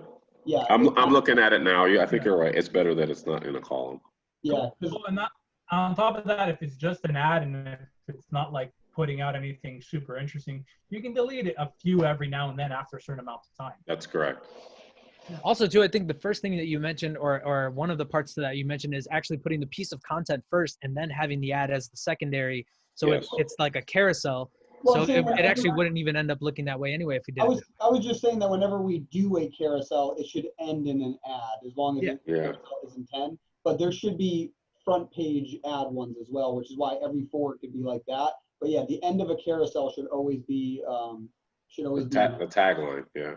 And if you want to really start tracking a bunch of people, and you can test out new tags. Just like have one, if you do it like 3 in a week, you have each one every 3 times you rotate the tags. So maybe you're trying to attract different people or trying to show up in different feeds. Yep. That's what I do in my posts. I try to change the hashtags because I'm trying to grab other people. And sometimes they're not always comic book people, believe it or not, especially with sci-fi. That's the advantage I have with sci-fi, I think, is that there are some people who are into sci-fi, but they're not into comics necessarily. Yeah, so, I mean, that's just one way of looking at it, that maybe we know there's indie fan readers out there, but maybe there's different ways to attack. We don't have to come at just one angle. Yeah. So we're doing the tags we can rotate. Yeah, and that's the other thing is like, if you create an image like that, a tag, like something you put at the end of all your posts, you can share that with your creators, and whenever they're promoting their comic, they can put that towards the end, and that says over 100 comics on Nova, etc. That's correct. Yeah, because what you want for your hook, what I feel is that the good thing about the platform is almost everything there is free to read now. It's like, what do you got? You got over 100 comics on the website. They're all free to read. The sign up is optional, and the other thing is you could also say like, content creators receive payment by your view. Support these creators by reading their comics. And some people are gonna be like, oh, cool, like people will get paid if I just view these. That's kind of cool. Yeah. You know, there are those people out there who like the idea. It's like, oh, I can support these people by just reading the book. Being there. Yeah. That's true. That's true. Help. We should be promoting. We should be promoting these things. Super things. easy for all your creators. Yeah. I made a spreadsheet of every creator that's on there. We have like 40 something creators. Peter, 40. But my thing is, so what I was saying earlier, I just want to backtrack to what I meant when I said earlier about having too many creators. I'm pretty sure Greg probably agrees with me on this secretly, that it's about people who are being active. And I don't mean just active on the platform, but there's some people who have Instagram accounts and they don't even use them. They don't check them. They don't interact in them. And if they're on the platform and they have an account, they're not using it, then how is it benefiting anybody? It's not benefiting them and it's not benefiting us. There's some. Let's just say 100 sometimes. And let's just say 100. Yeah, right. There's some that don't use Instagram, but they use Facebook like religiously. Like Travis Gibb, he's on there with his Broke Down series, and he hasn't really promoted that he was on there. Besides when I shared his comic like on our Facebook page. Yeah. But besides that, like he hasn't done anything because I get that people are busy, but yeah, like he doesn't use Instagram like most of you, but you should try to use like everything that you can possibly use to try to like promote yourself. Yeah. I was gonna say, Peter, really quickly, with the points that you were making in terms of the like every third post, all that kind of stuff. If you could write that stuff down, like that would be really useful just for any other creator outside of the platform to promote them being on the platform or their comics in general, Kickstarters, all that kind of stuff. So I just think that that was a good piece of advice, and if you had it written down somewhere, or like shared it with the group, that would probably be really good, because not everybody's first of all going to be in these meetings and then watch this video afterwards. So just have it in another shareable form of shareable form would probably be good. Hey, Greg, quick question. Are all of the products on our website through Printify, or are there anything that's on our WooCommerce that's not on Printify? Everything is on Printify, but yeah, so far everything is on Printify. Okay, I just want to make sure, because basically what I'm doing is I'm downloading everything from the website. I'm backing up all the plugins. I'm going to back up, obviously, my theme, and then I'm going to wipe the site and re-download WordPress. So yeah, I have to still make a Indie Partner thing for Triple Threat, because like I couldn't edit his anything shirts. new is different. Anything Oh new yeah, no. Oh, I mean like his shirts are on there, but like I just haven't done that as a category yet. No, like I said, like the reason I'm asking is that I can only back up what I know is there, and I'm backing up everything that I can, but I just want to make sure there's nothing that I'm not thinking of. We were talking about this yesterday. Like, would you guys like if you were changed to Indie Partners instead of creators on there, just to clear things up, so we're like we don't have this many creators like under us, but you're not even under us, but some people think that. Yeah, I think that is a thing, that a misconception, let's just put it that way. But I personally, I mean, I don't really care about the distinction, but I understand why it could be helpful.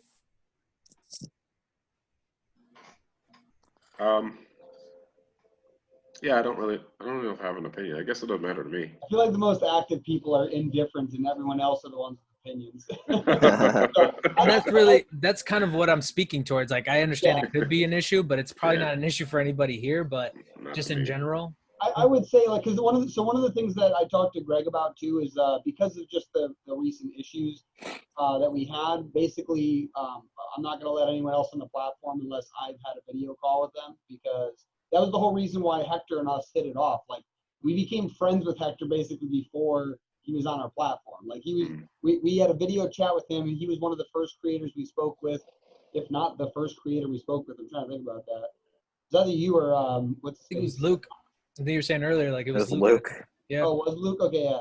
But so I just remember though that when we talked to Hector, he he was obviously like skeptical, but once we were done, he's like, I'm 100% in. And I'm like, yeah, like that's what we want, like, because like that's the whole point. Like, we just want it so that everyone's down. So like something is trivial, what you guys are called is irrelevant.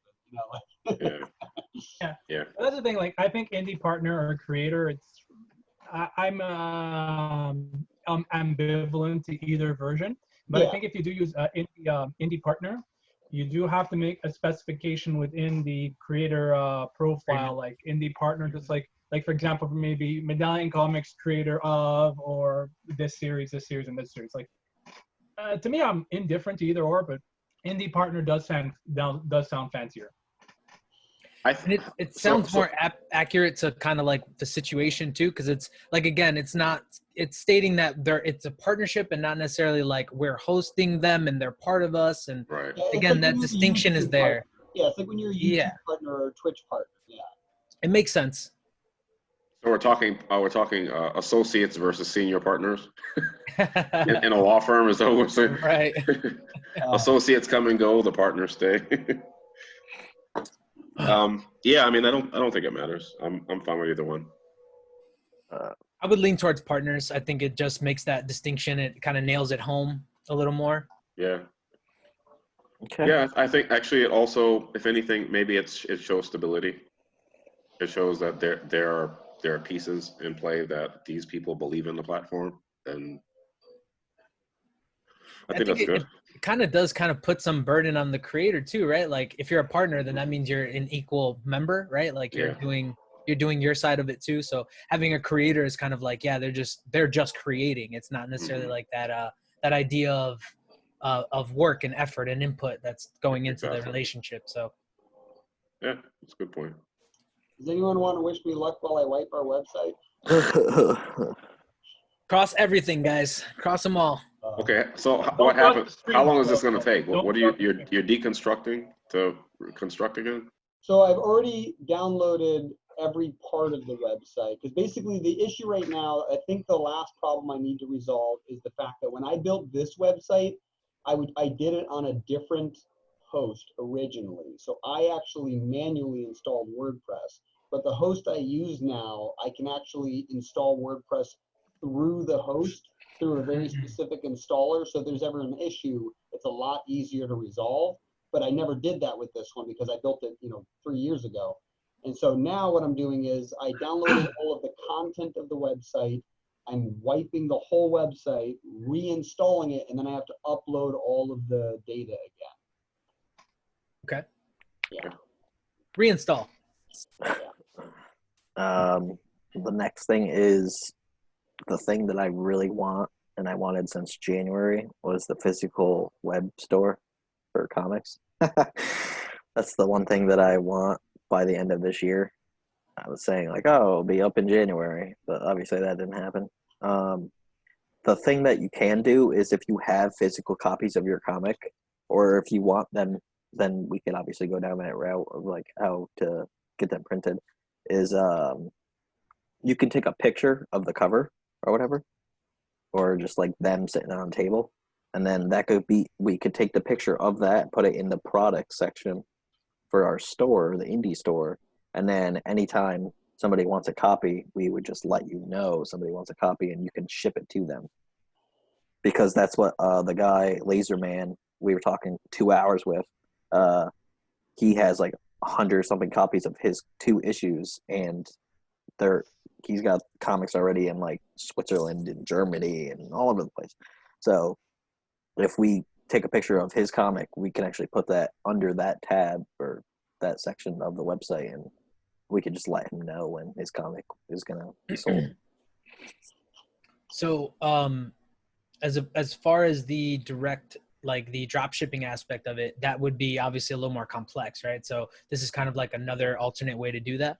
Yeah, it's like kind of a pain in the ass way, but like it's the only way we can do it at the moment. Greg, Sure. did we do it without the www dot? Just SeerNovaComics.com, right? We chose not to use the www It's dot. just, no, it's no www.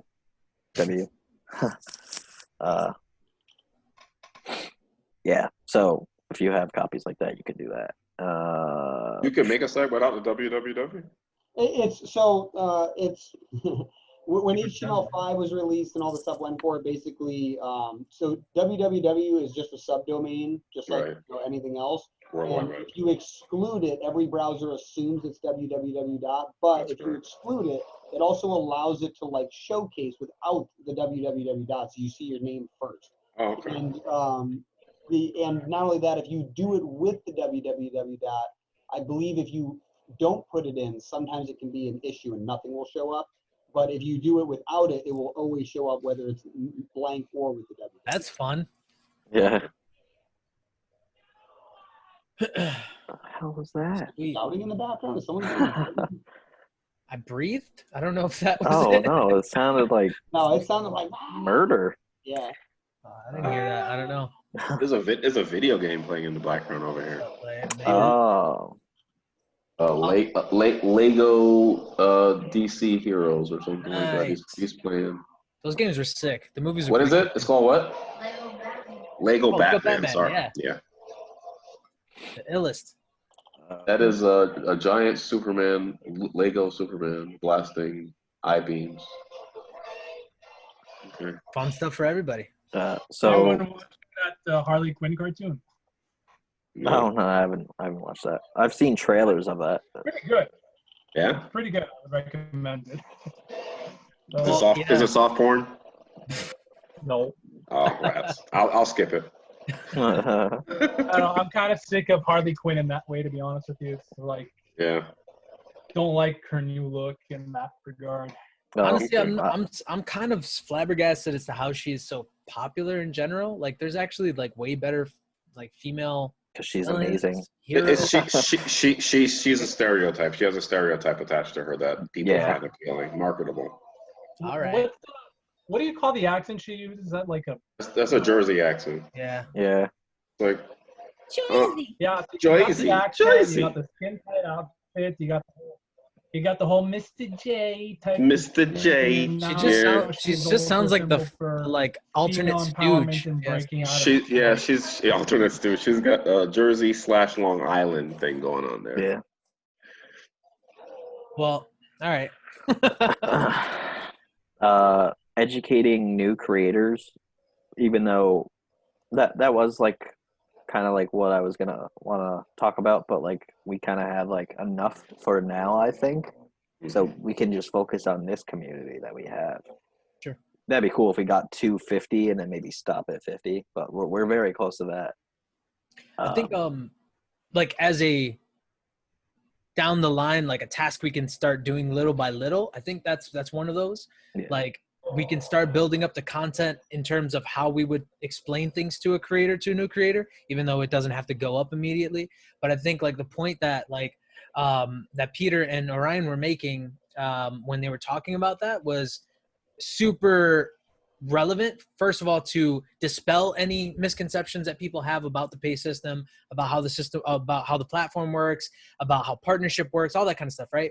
And then to have an easy go-to to say, like, if there is a new creator, here you go. Like, I don't have to explain it myself. So yeah, I think it was like two really valid points. So like me personally, I'm definitely bought into that idea of like having a highlight story on the Instagram and stuff like that. So I thought that was like a perfect idea for So we I can start creating those posts and like basically break it down and then like send those to other people, or you guys can just repost what I what I post and tag who you got to tag, and I'm probably going to be trying to do as much as I can, resharing, not posting as much, because I'm on a tight schedule now because Josh, who's not on here today, the artist, he's got so many projects he's working on, and he has another Kickstarter coming out next month. Oh, so he has a tight window of the time that he can spend doing the art. So I have to submit the script, and I'm pretty close to the middle towards the end of Heavens Decoded being completed. This is actually my third draft, by the way. It actually was finished in January, but I'm a perfectionist, so whatever. So anyway, this has to be done. What's a perfectionist? So I'm just trying to like finish it up so I can get it to Chuck, so Chuck can edit it, and then we're gonna send it to Josh so we can start doing pages. But Josh has a specific window of time that he can start doing those pages, so he needs me to get it done. So I'm trying to finish that, but I'm still going to be active. I'm still going to be resharing. I won't be able to put as much content, but that's kind of what we're talking about. I want to get content on the site, but I can't do that till the book is finished. So that's what I'm going to be focusing on more, probably the most of July. That's what I'm going to be doing a lot of. But I will be resharing whatever we have. And Greg, I'm not going to be able to stay too much longer. I got to go. But do you want to talk about the Sierra Nova TV? Not separate from the website, Peter, don't worry. But this is another concept, finding a host or a, what did you call it? A Ryan Seacrest? Like a Ryan Seacrest? Yeah. Yeah, you want to talk about that? Or? So yesterday we were I was talking with Hector, I think, about like growing the YouTube channel, and he's slowly giving me his video content. And then I was like, oh, we could just upload it to our YouTube channel that we have right now. Instead, we can create another YouTube channel called like Inverse, because that name just, it's awesome. So we could use that if like you guys are all cool with that. And then we could put all of our stuff on that YouTube channel, and we would block out the entire week. So it would be our podcast, Breakfast Talk, and the other one, this one. And you're an indie band by that name, Inverse. Oh, really? Yeah, it was either Inverse or Inverness, something like that. And I think the concept is we want to attack fans from all sides, right? Yeah. Because there are people who are into YouTube and they use YouTube for everything, especially in this house. Yeah.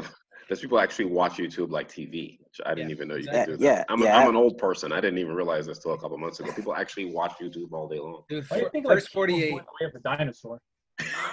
So I think it's another way of reaching out to readers. It's not to put more crap on the site to overload it. It would be it's a separate. So on there, it would be like, let's say Breakfast Talk is 10 a.m., blah, blah, blah, blah, on Mondays. And then this podcast, SNC Podcast, like, share, subscribe. That would be on Tuesdays on the podcast, but Wednesdays would be for that on YouTube. It would be uploaded on our YouTube, but it would also be on that channel. And then that Carson Daly, Ryan Seacrest type character that we find from some homeless guy that we find, and we turn him into something. Listen, there's some mid-20 comic book fan that wants to do this. Trust me, we just have to find them. That's exactly. There's somebody that wants to do it. Yeah. There's somebody. It doesn't have to be a guy. It could be a girl. Yeah, it could be a girl. It could be David Anderson from Sigil. There you go. Don't speak the name of the beast. He will appear. His head just pops up out of nowhere. Pops out like that. Yeah, exactly. So you get like a. So this person would be like, oh, and here's an interview for such and such from the platform. So we would do short little clips, and then they would just like, they would do short little clips that if they're fine with recording themselves, like obviously I would be okay being in front of a camera. Most people that make comics are not, like I am not a huge fan of talking in general. I just say 1,000 times. Hector, what was the name of that show that used to be on Cartoon Network a long time ago? I remember Olivia Munn was on. They used to just talk about video games, and they would interview people and show the games. Video and arcade. Oh, there's G4. Yeah, C4. G4, yeah. Attack of the Show. Yes, Attack of the Show. Dude, I love G4. I'm thinking of that. That's the kind of concept of the show. Of the kind of thing I'm thinking. Yeah.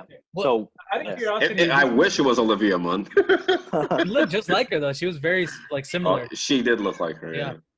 Here's a question for you guys. This might just be a Canadian thing, but have any of you ever heard of a show called Video and Arcade Top 10? No.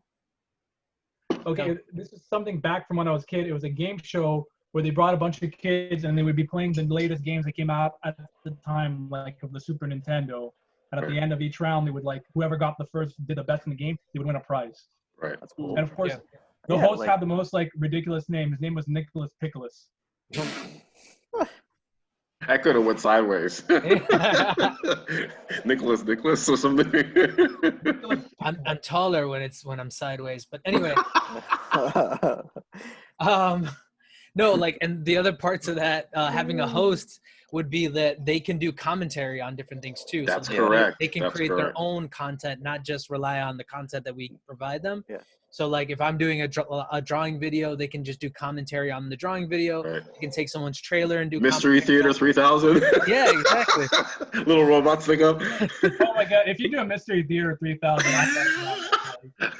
look what kind of pen he's using. He must have got a paper made.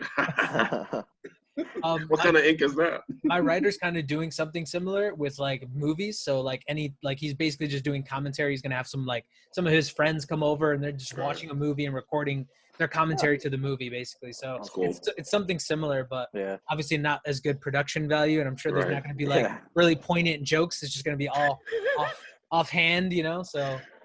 We could do now I'm gonna have to go watch Mystery Theater 3000 again. I'm gonna have to go look up some episodes. You screwed me, Pennypacker. I once did that at a convention. Me and a friend, we sat up front at a screening and we had this really bad anime playing, and we were just commenting throughout it. We weren't supposed to be doing it, but more people were enjoying what we were doing than actually watching it. You had a career window right there, and you missed it. Yeah, you missed it.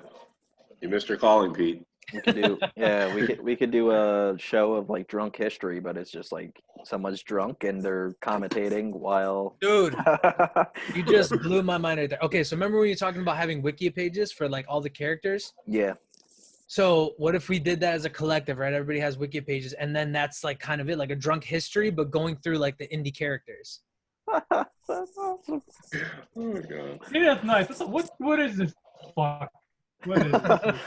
Yeah. Why does he have the stop sign? All right, so back on the point. Yes, so, yes. So George Washington, right? Yeah, George Washington. Yeah. So yeah, we could do something like that. But like the whole channel would be like little commercials or of that host saying, and up next is this, or next Nick at Night. No. So Dylan, I know you're familiar since you're a gamer too. I'm sure you're familiar with walking into a GameStop and you see the little network that they have on. They just play video games and they're just commenting on it. That's what I think that me and Greg were envisioning when we're talking about that. Yeah. Just a bunch of separate clips of different content that's on the platform about different creators interviewing their new book, their Kickstarter, just basically all comic stuff. Yep. Yeah. Indie stuff. That's content, correct. podcasts, That's correct. Anything that we produce. All the stuff we do, the podcast, all of it. And it would be. You can also look to review things that aren't on the website. That's correct. That was part of it. That's part of it. Yeah. One thing I was planning on doing, I mentioned this before. Here in Montreal, we have a lot of conventions during the year, so I picked up a lot of like indie books. I've read a few of them, and I've been working on like some quick little mini reviews I was going to post on my own Instagram and tag them in there. It's like they don't know I'm doing it, and I'm not looking to go out of my way to like badmouth them, but it's like, hey, I enjoyed reading this. Let me see some good stuff I enjoyed out of it. Yeah. 100%. Yeah, and it's just a way to like always have content on YouTube, because that's how you grow, is like you have to have a consistent upload schedule. And like, and not just that, but I've watched quite a few like comic reviewers online. No one reviews indie books. No one. Well, I wouldn't say none. Yeah, there's a couple. And this guy that I'm friends with, Arthur Belfield, he does. Comic Chat Authority. They're on Instagram. They also review. They're a couple. They're like a husband and wife. They review comics. Gavin does too. Gavin. I review indie books. Yeah. I mean, I have a bunch on my website that I've been doing for the last couple of years, and I usually try to get them when I was doing the comic shows. I actually go out of my way and get some, review some, to like promote that, and that's what I wanted to add to the Sierra Nova is promote that too. Those are indie comics too, and I already did ink.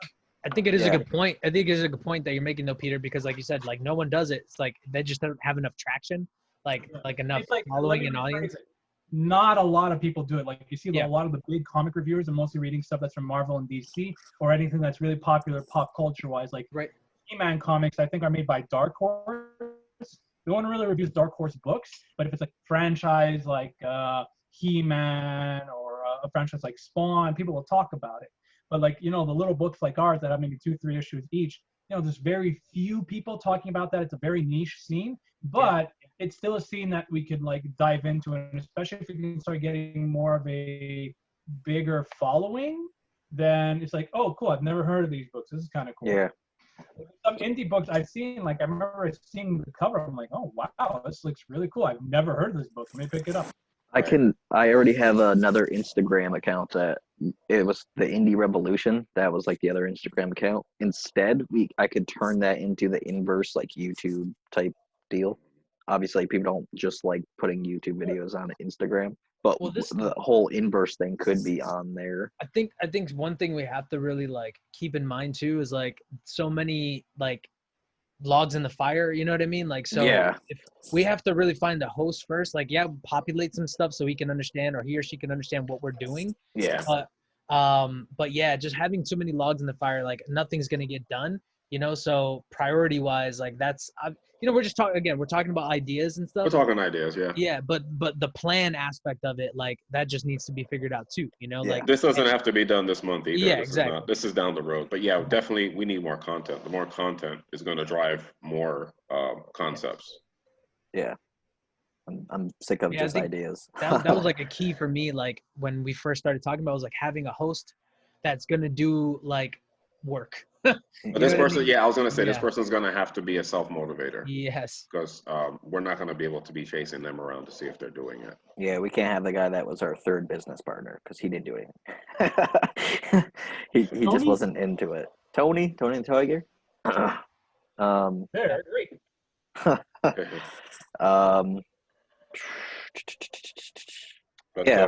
By the way, Gavin did review Ink, and it was awesome. Okay. Not because it's biased, because that's our problem. Short and to the point. I like it. Like mine are all rambly and shit. Like I did Akachi Comics, but I haven't even promoted it because I'm like, this is kind of terrible. I kind of don't want. Yeah, like I have all of these. I have all of these comics up here, and they're mostly not on our platform. Besides Matt's, that's over there and stuff. But yeah, like I just I don't like talking on a camera by myself. I don't even like my voice. So We all feel that way, Greg. exactly. You like, you should see the sound of his own voice. what? So you just got to find somebody who, or some guy or some girl who loves the sound of their own voice. Yeah, I'll just hire Carson Daly. There you go. He's not doing anything right now, right? No. I don't think a lot of people are doing anything right now. And then the last thing actually was to find basically what we were talking about. Find like new subscribers, but like I said like if you find like a new subscriber, maybe you get some form of incentive if you were to find that subscriber to like actually a paid subscriber. So if they actually pay for the platform and stay for a certain amount of time, like a loyalty kind of thing, like what we said in the beginning of this whole thing. You would get right now. What's the incentive to be a subscriber? All the books on the site are free right now. Exactly. That's why like that would have to come once the video game comes, and because that's more features. Yeah, more features. Because I'm pretty sure when quarantine is over, are you going to revert some books to be part of only the paid subscription, or are you going to keep everything free to read like that? Everything is free forever to read. There's certain things that if people want, we could like take certain books, and part of it would be there'd probably be like a code issue or some annoying shit. But if like part of a comic was like free up until a certain point, and then like, oh, to read more, like make a enhanced subscription or whatever. So you could do something like honestly, that. Like a tiered membership kind of a thing. Yeah, I think the honestly the Chance the Rapper style of making money is the right way to go about this. It's more about giving away the core product for free, and then you make money through stuff like merchandise, because essentially like literally I was showing a friend of mine our website, and he was like, oh man, I'll have to buy a shirt to like support it and like broadcast you guys, right? Like that's what you want. You want somebody who really enjoys what you're doing, so they buy your stuff because they want to. They buy the stuff, yeah. That's because right. Because you're giving the stuff, like that's how like Chance made all his money, was all merchandise and all secondary funds, and he's a millionaire, so like it works. It's not like you go broke doing it. Yeah. And I think that by doing it that way, that might be the optimal way to pull people in, because like once we get their email, that's something we can retarget them with something that we can sell. So for example, like say one of the creators want to make a variant cover comic, we can make it so like we send an email out that says, hey, this creator just made a variant cover. If you want to support them, buy this comic and it'll be shipped right to you. You know, that kind of thing. Yeah, there's a bunch of other add-ons that we could, use as the money-making aspect. For currency, yeah. But merchandise store, like the indie store, definitely needs like a whole more stuff. Well, it needs more stuff, and it just needs more like people to finally know about it. Yeah. That's true. Abel was like one of the first to like share, oh, like this is a thing, like go there. And our first sale was actually Todd Rayner, who is part of the platform. He bought his own shirt to support that, but he also just wanted to see if like the WooCommerce thing worked. Yeah. So I was like, oh, that's pretty awesome.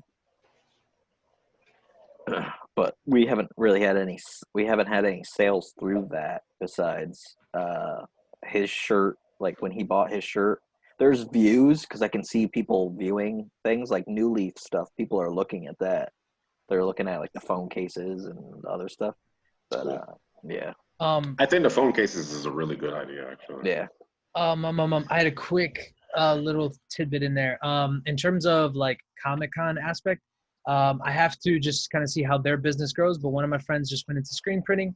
They're pretty serious about it. Screen printing is one of those things that kind of like comes and goes. Like people will be really into it, and then the business just falls off the face of the earth. Like my brother. So again, might not work out, but if we do like a Comic-Con or something like that, he's already said that he's willing to work with us in terms of printing costs and stuff. So if there's like a live show, say in Chicago or something like that, or you guys are near, where we could just ship you something, like 25 shirts, 35 shirts, or something like that from specific companies, we can get a bit better price than maybe some of these other companies. So just something to keep in mind. Yeah, that's what I've been saying.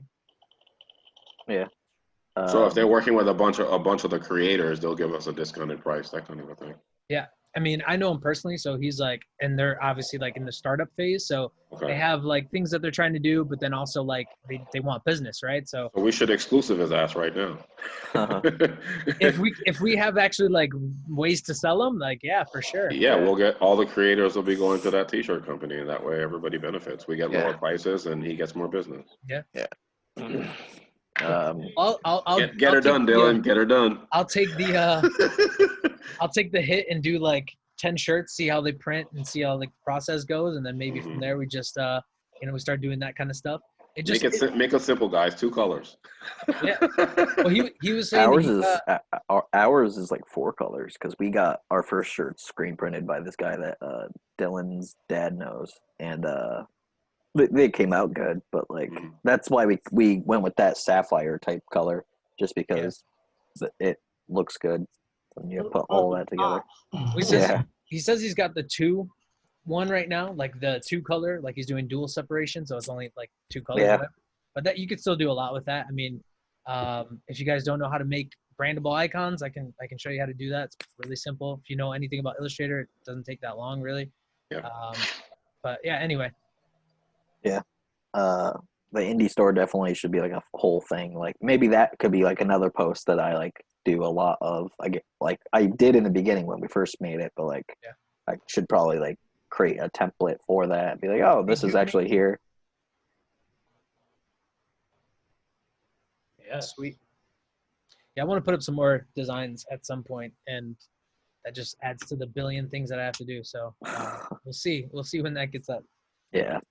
You know what's disappointing about Facebook groups is that there's a lot of Facebook groups for creators. There's not a lot of groups for fans.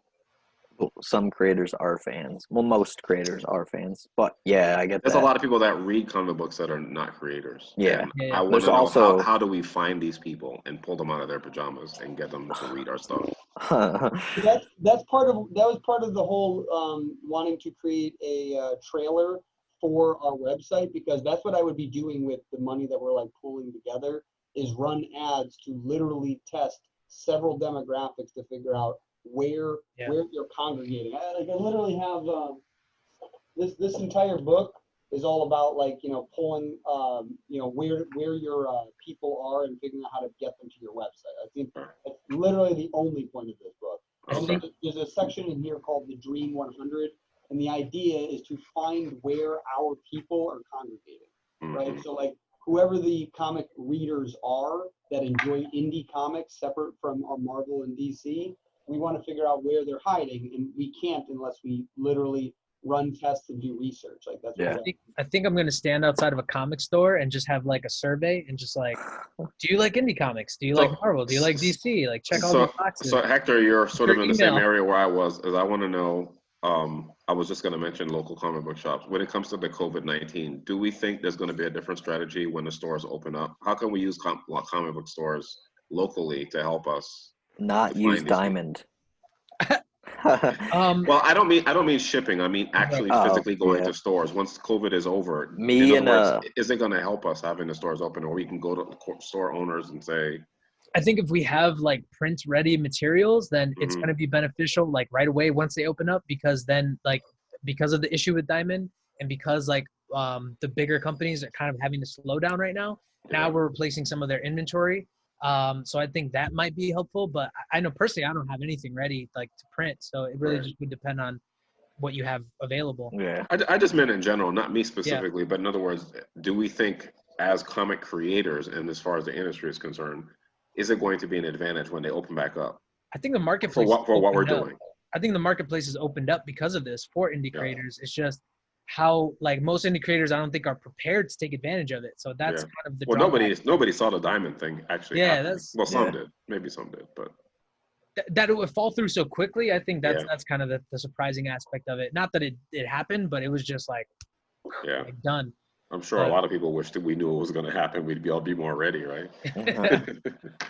Yeah. But anybody that's poised can grow or can kind of dominate the space, but I just don't think anybody's that poised to do that. There's a comic book store that's down like around the corner from where my tattoo artist is, and their brother is a indie comic artist, so like he makes comics, and he actually was like, oh yeah, like we actually have to talk like at some point. This was like in November, and then he's like, yeah, after like the holidays or whatever, and then after the holidays Corona happened, so but he wants to talk and try to put our comics in his brother's comic book store. So there's one store basically.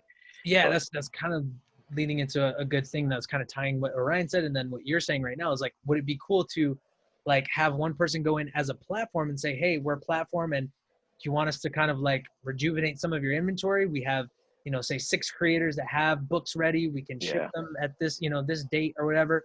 And then, kind of as one person, speak for the entire group. I guess that really just would get complicated based on the price of each book, what creators want to charge.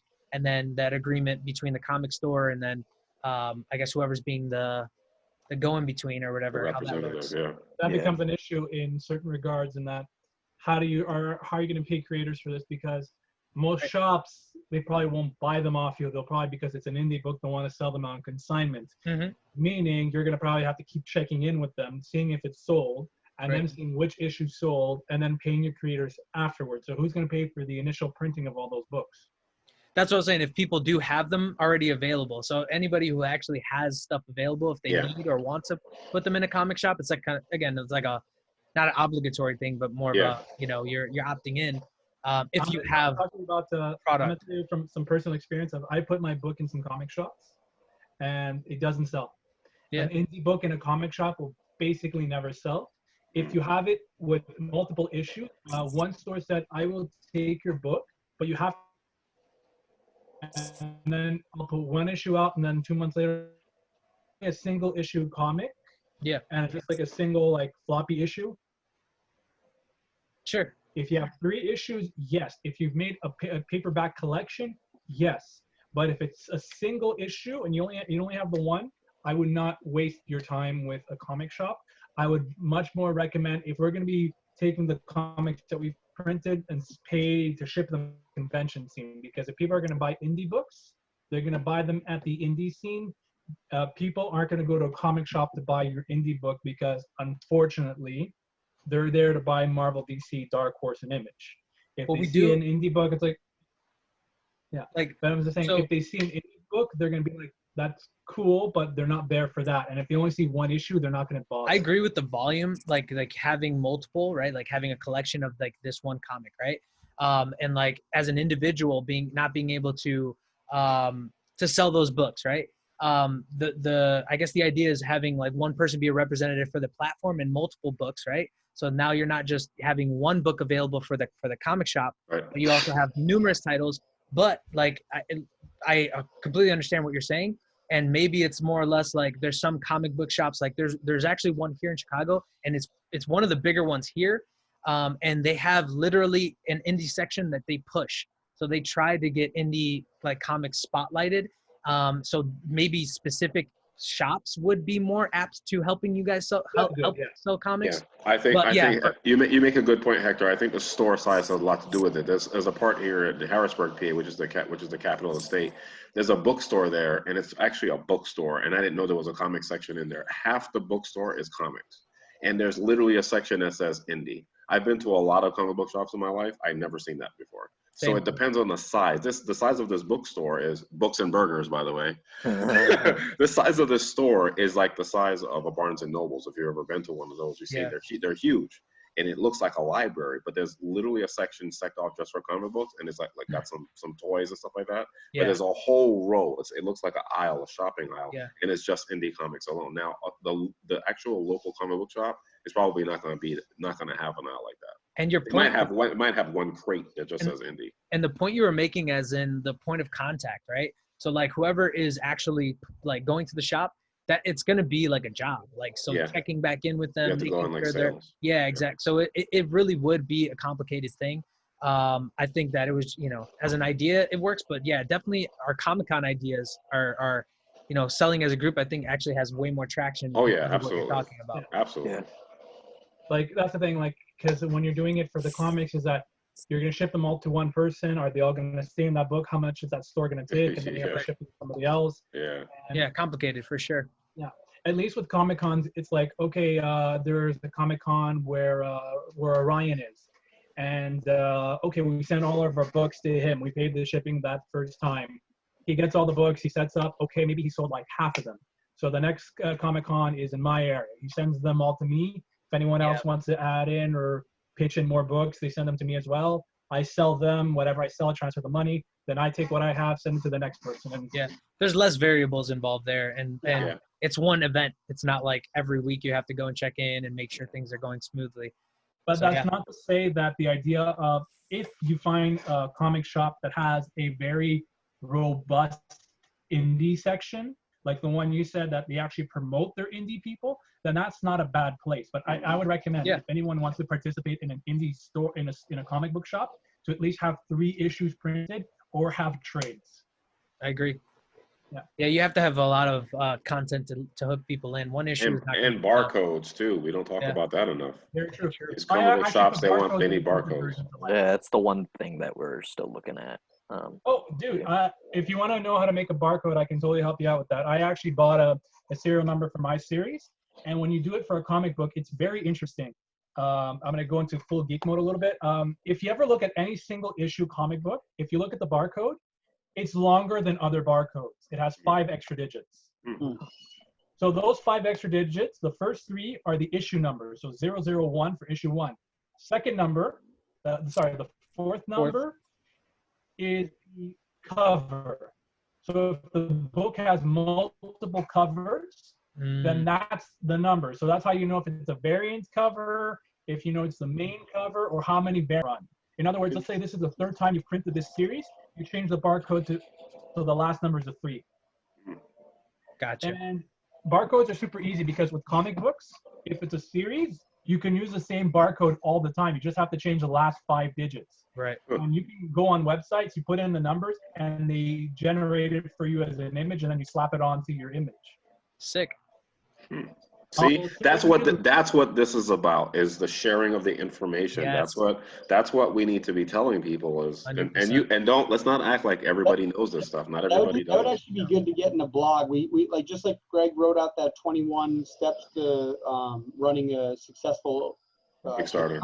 Having stuff like this, like how do you get a barcode on your comic, Right. is hugely helpful. I will take my resources that I have. I made a bunch of bookmarks, and I have sites that talk about what the numbers are, and I'll share that.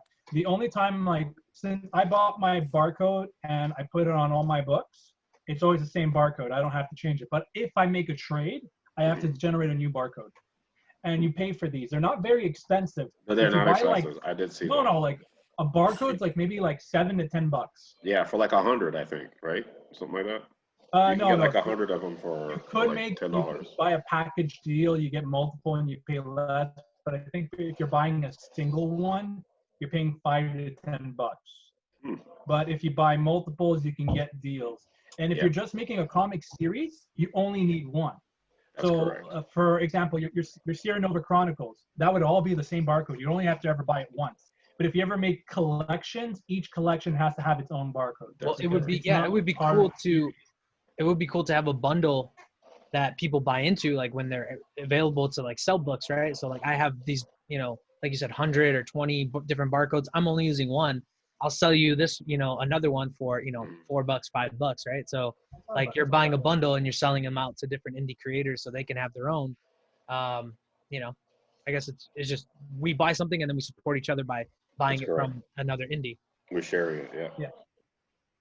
Because when you buy a barcode, you don't have to say what that barcode is. You just buy it, they give you the number, and it's part of like a recognized system. But it never says what it is. You're basically who says like, this barcode, I put it on this. You don't have to like, okay, I bought this barcode, I'm associating this to Medallion Comics, Zenith issue. You don't do that. You just buy it, you slap it on. Yeah, they don't need that information. Yeah. Interesting. Well, See? Cool. sweet. Yeah, I gotta take off. Yeah, me too. I gotta go too. My baby's waking up. I can hear her. Yeah. I can feel it. I There's a can feel it. disturbance in the force. I'm gonna stop recording now, and yeah. So that's Thanks cool. for watching. Thanks, everybody. Later. We didn't do Bye. our shameless self promotions. No, we didn't. Oh, we can. Go ahead.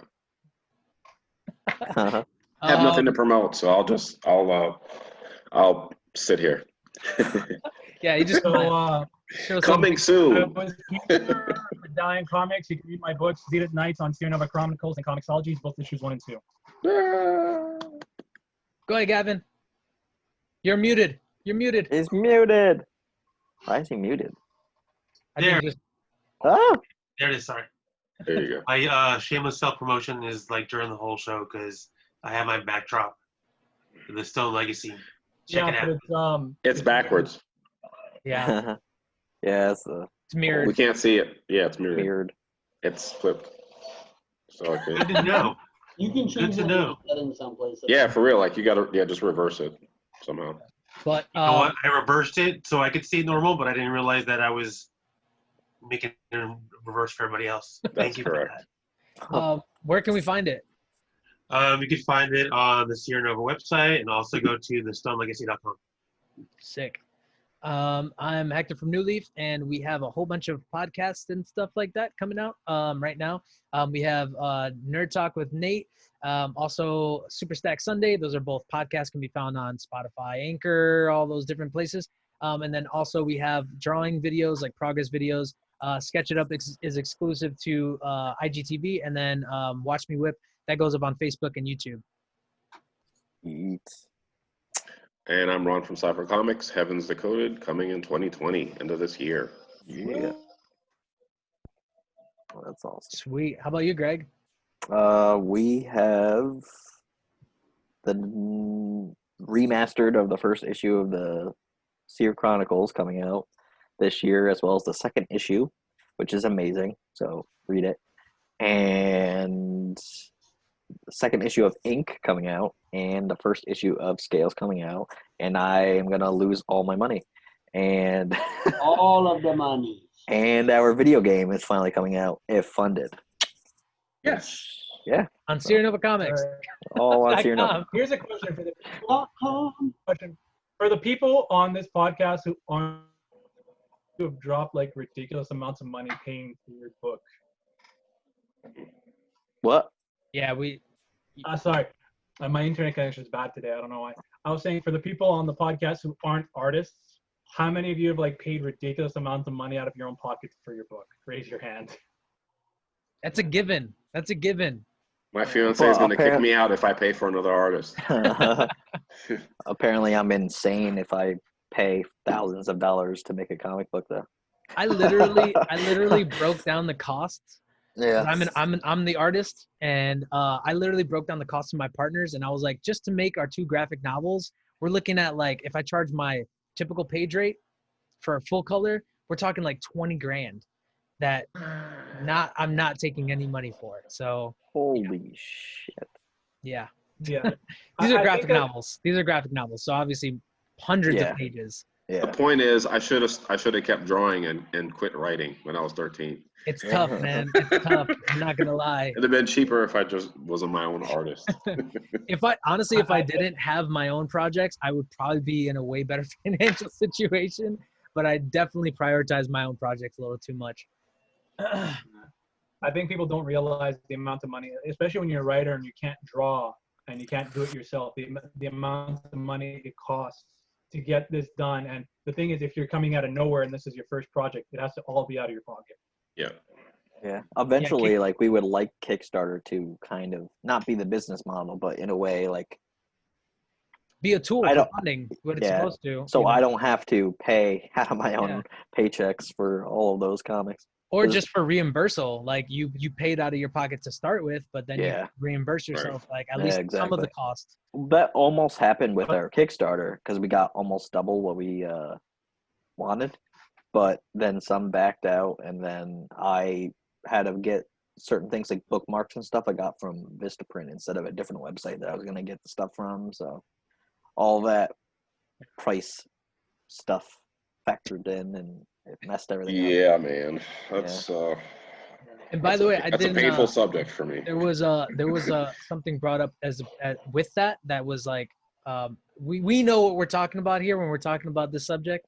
But yeah, so I was mentioned specifically, and as a professional, you don't give out your rates, man. I'm sorry. Like, you don't, just to a random person that's asking you how much you charge somebody for something, you don't give out your rates. That was very unprofessional for somebody to ask that question and to have a direct answer like that.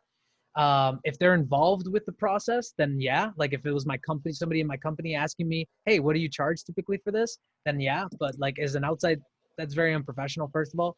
And secondly, I did not charge. I came to them and asked them to do their cover for their book.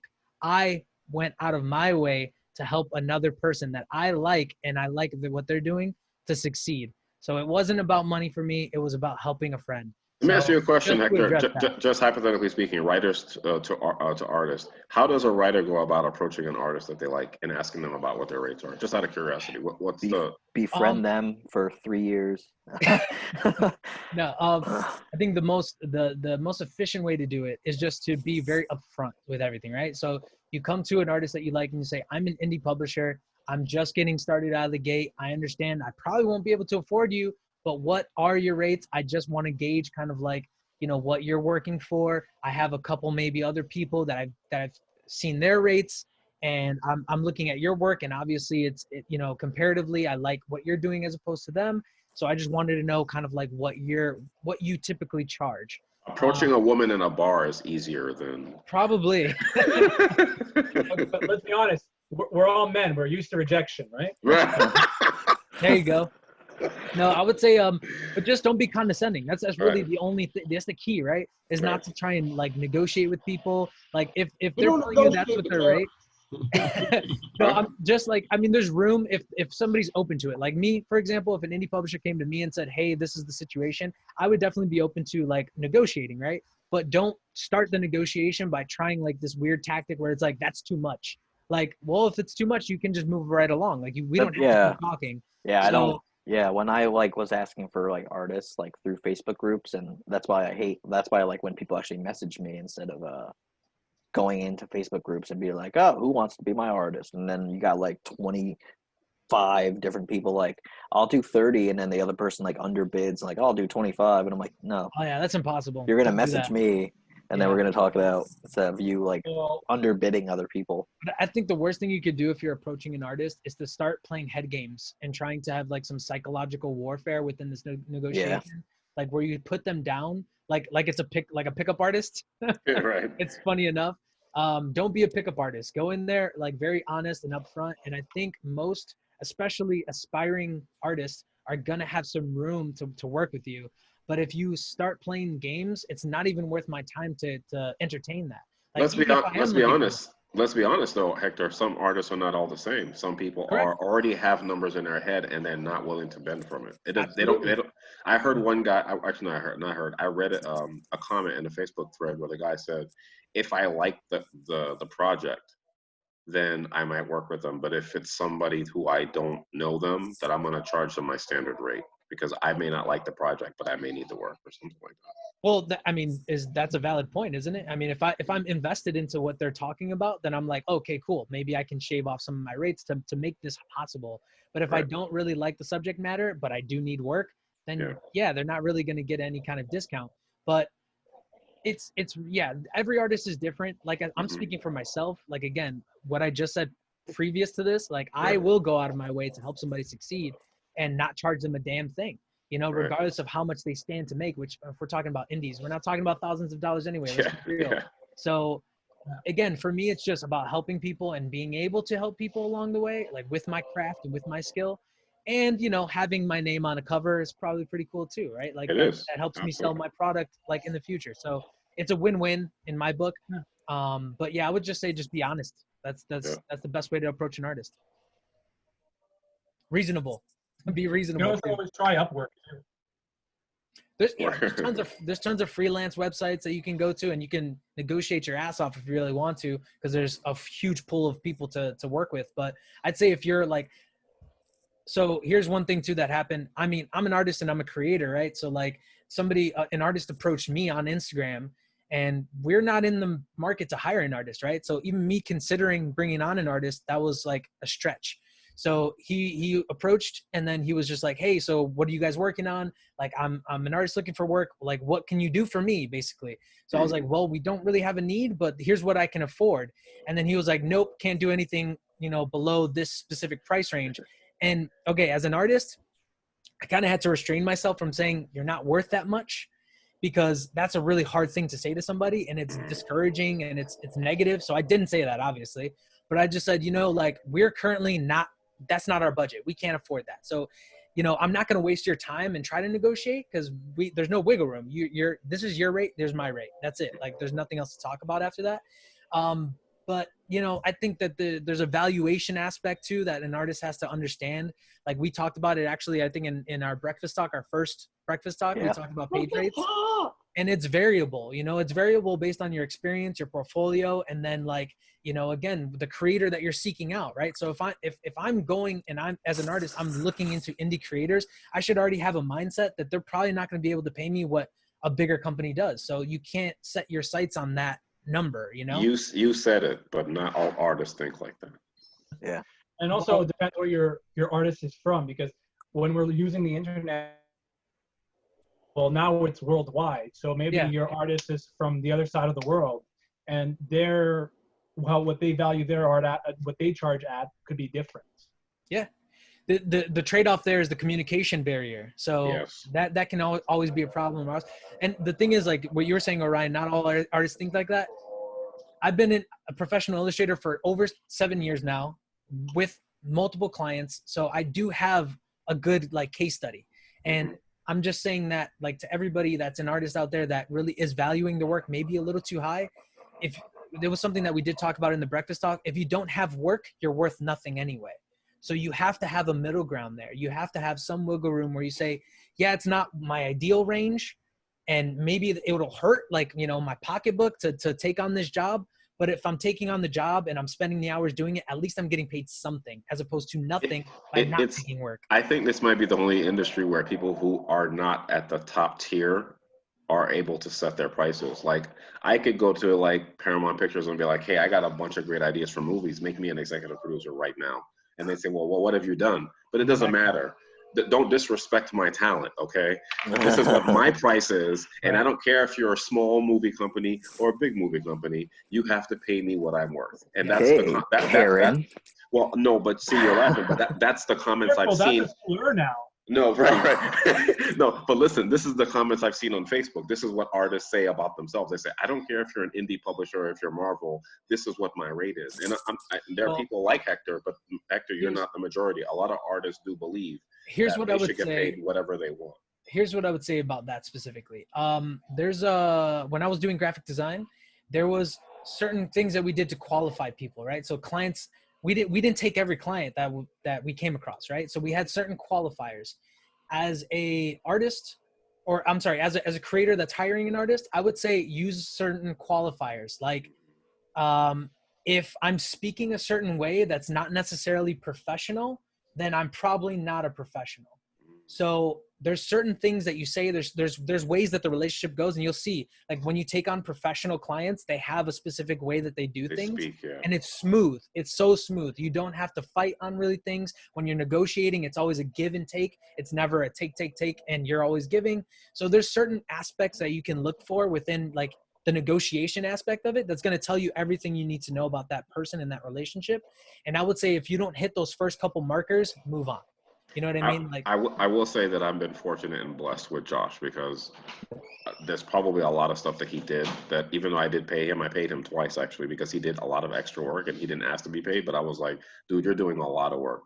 And I went and I took care of him again this past spring, because not everybody's like that. But yeah, what you're talking about, the professionalism, I saw that in him. In comparison to the other artists I've met and talked to, I was like, wow, he really gets it. Like, there's a way that he communicates with me. He says the exact same things, but he does it in a way. And it works in both ways too. Like, there are writers, like you said, that aren't like you. So there's writers that expect too much for a certain budget, right? And I've dealt with plenty of them. Like, a thing that I would say to writers or creators is, it's good to manage your expectations of what the project is and not have these really grandiose expectations of like your first book that you ever produce is going to be the greatest comic in the world, or even within like any type of ranking scale. Like, sorry, it's probably not going to be that way. It's a labor of love. It should be. Yeah. Right. And not that you can't get there. I'm not saying you cannot be the next Stan Lee or whatever your goals or aspirations are, but not with the first book. That's just unreasonable. So if you want an artist that's going to deliver Jim Lee results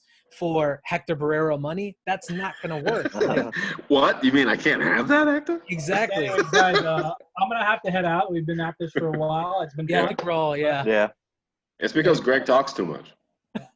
That's always my biggest complaint is Greg is just talking my ear off, man.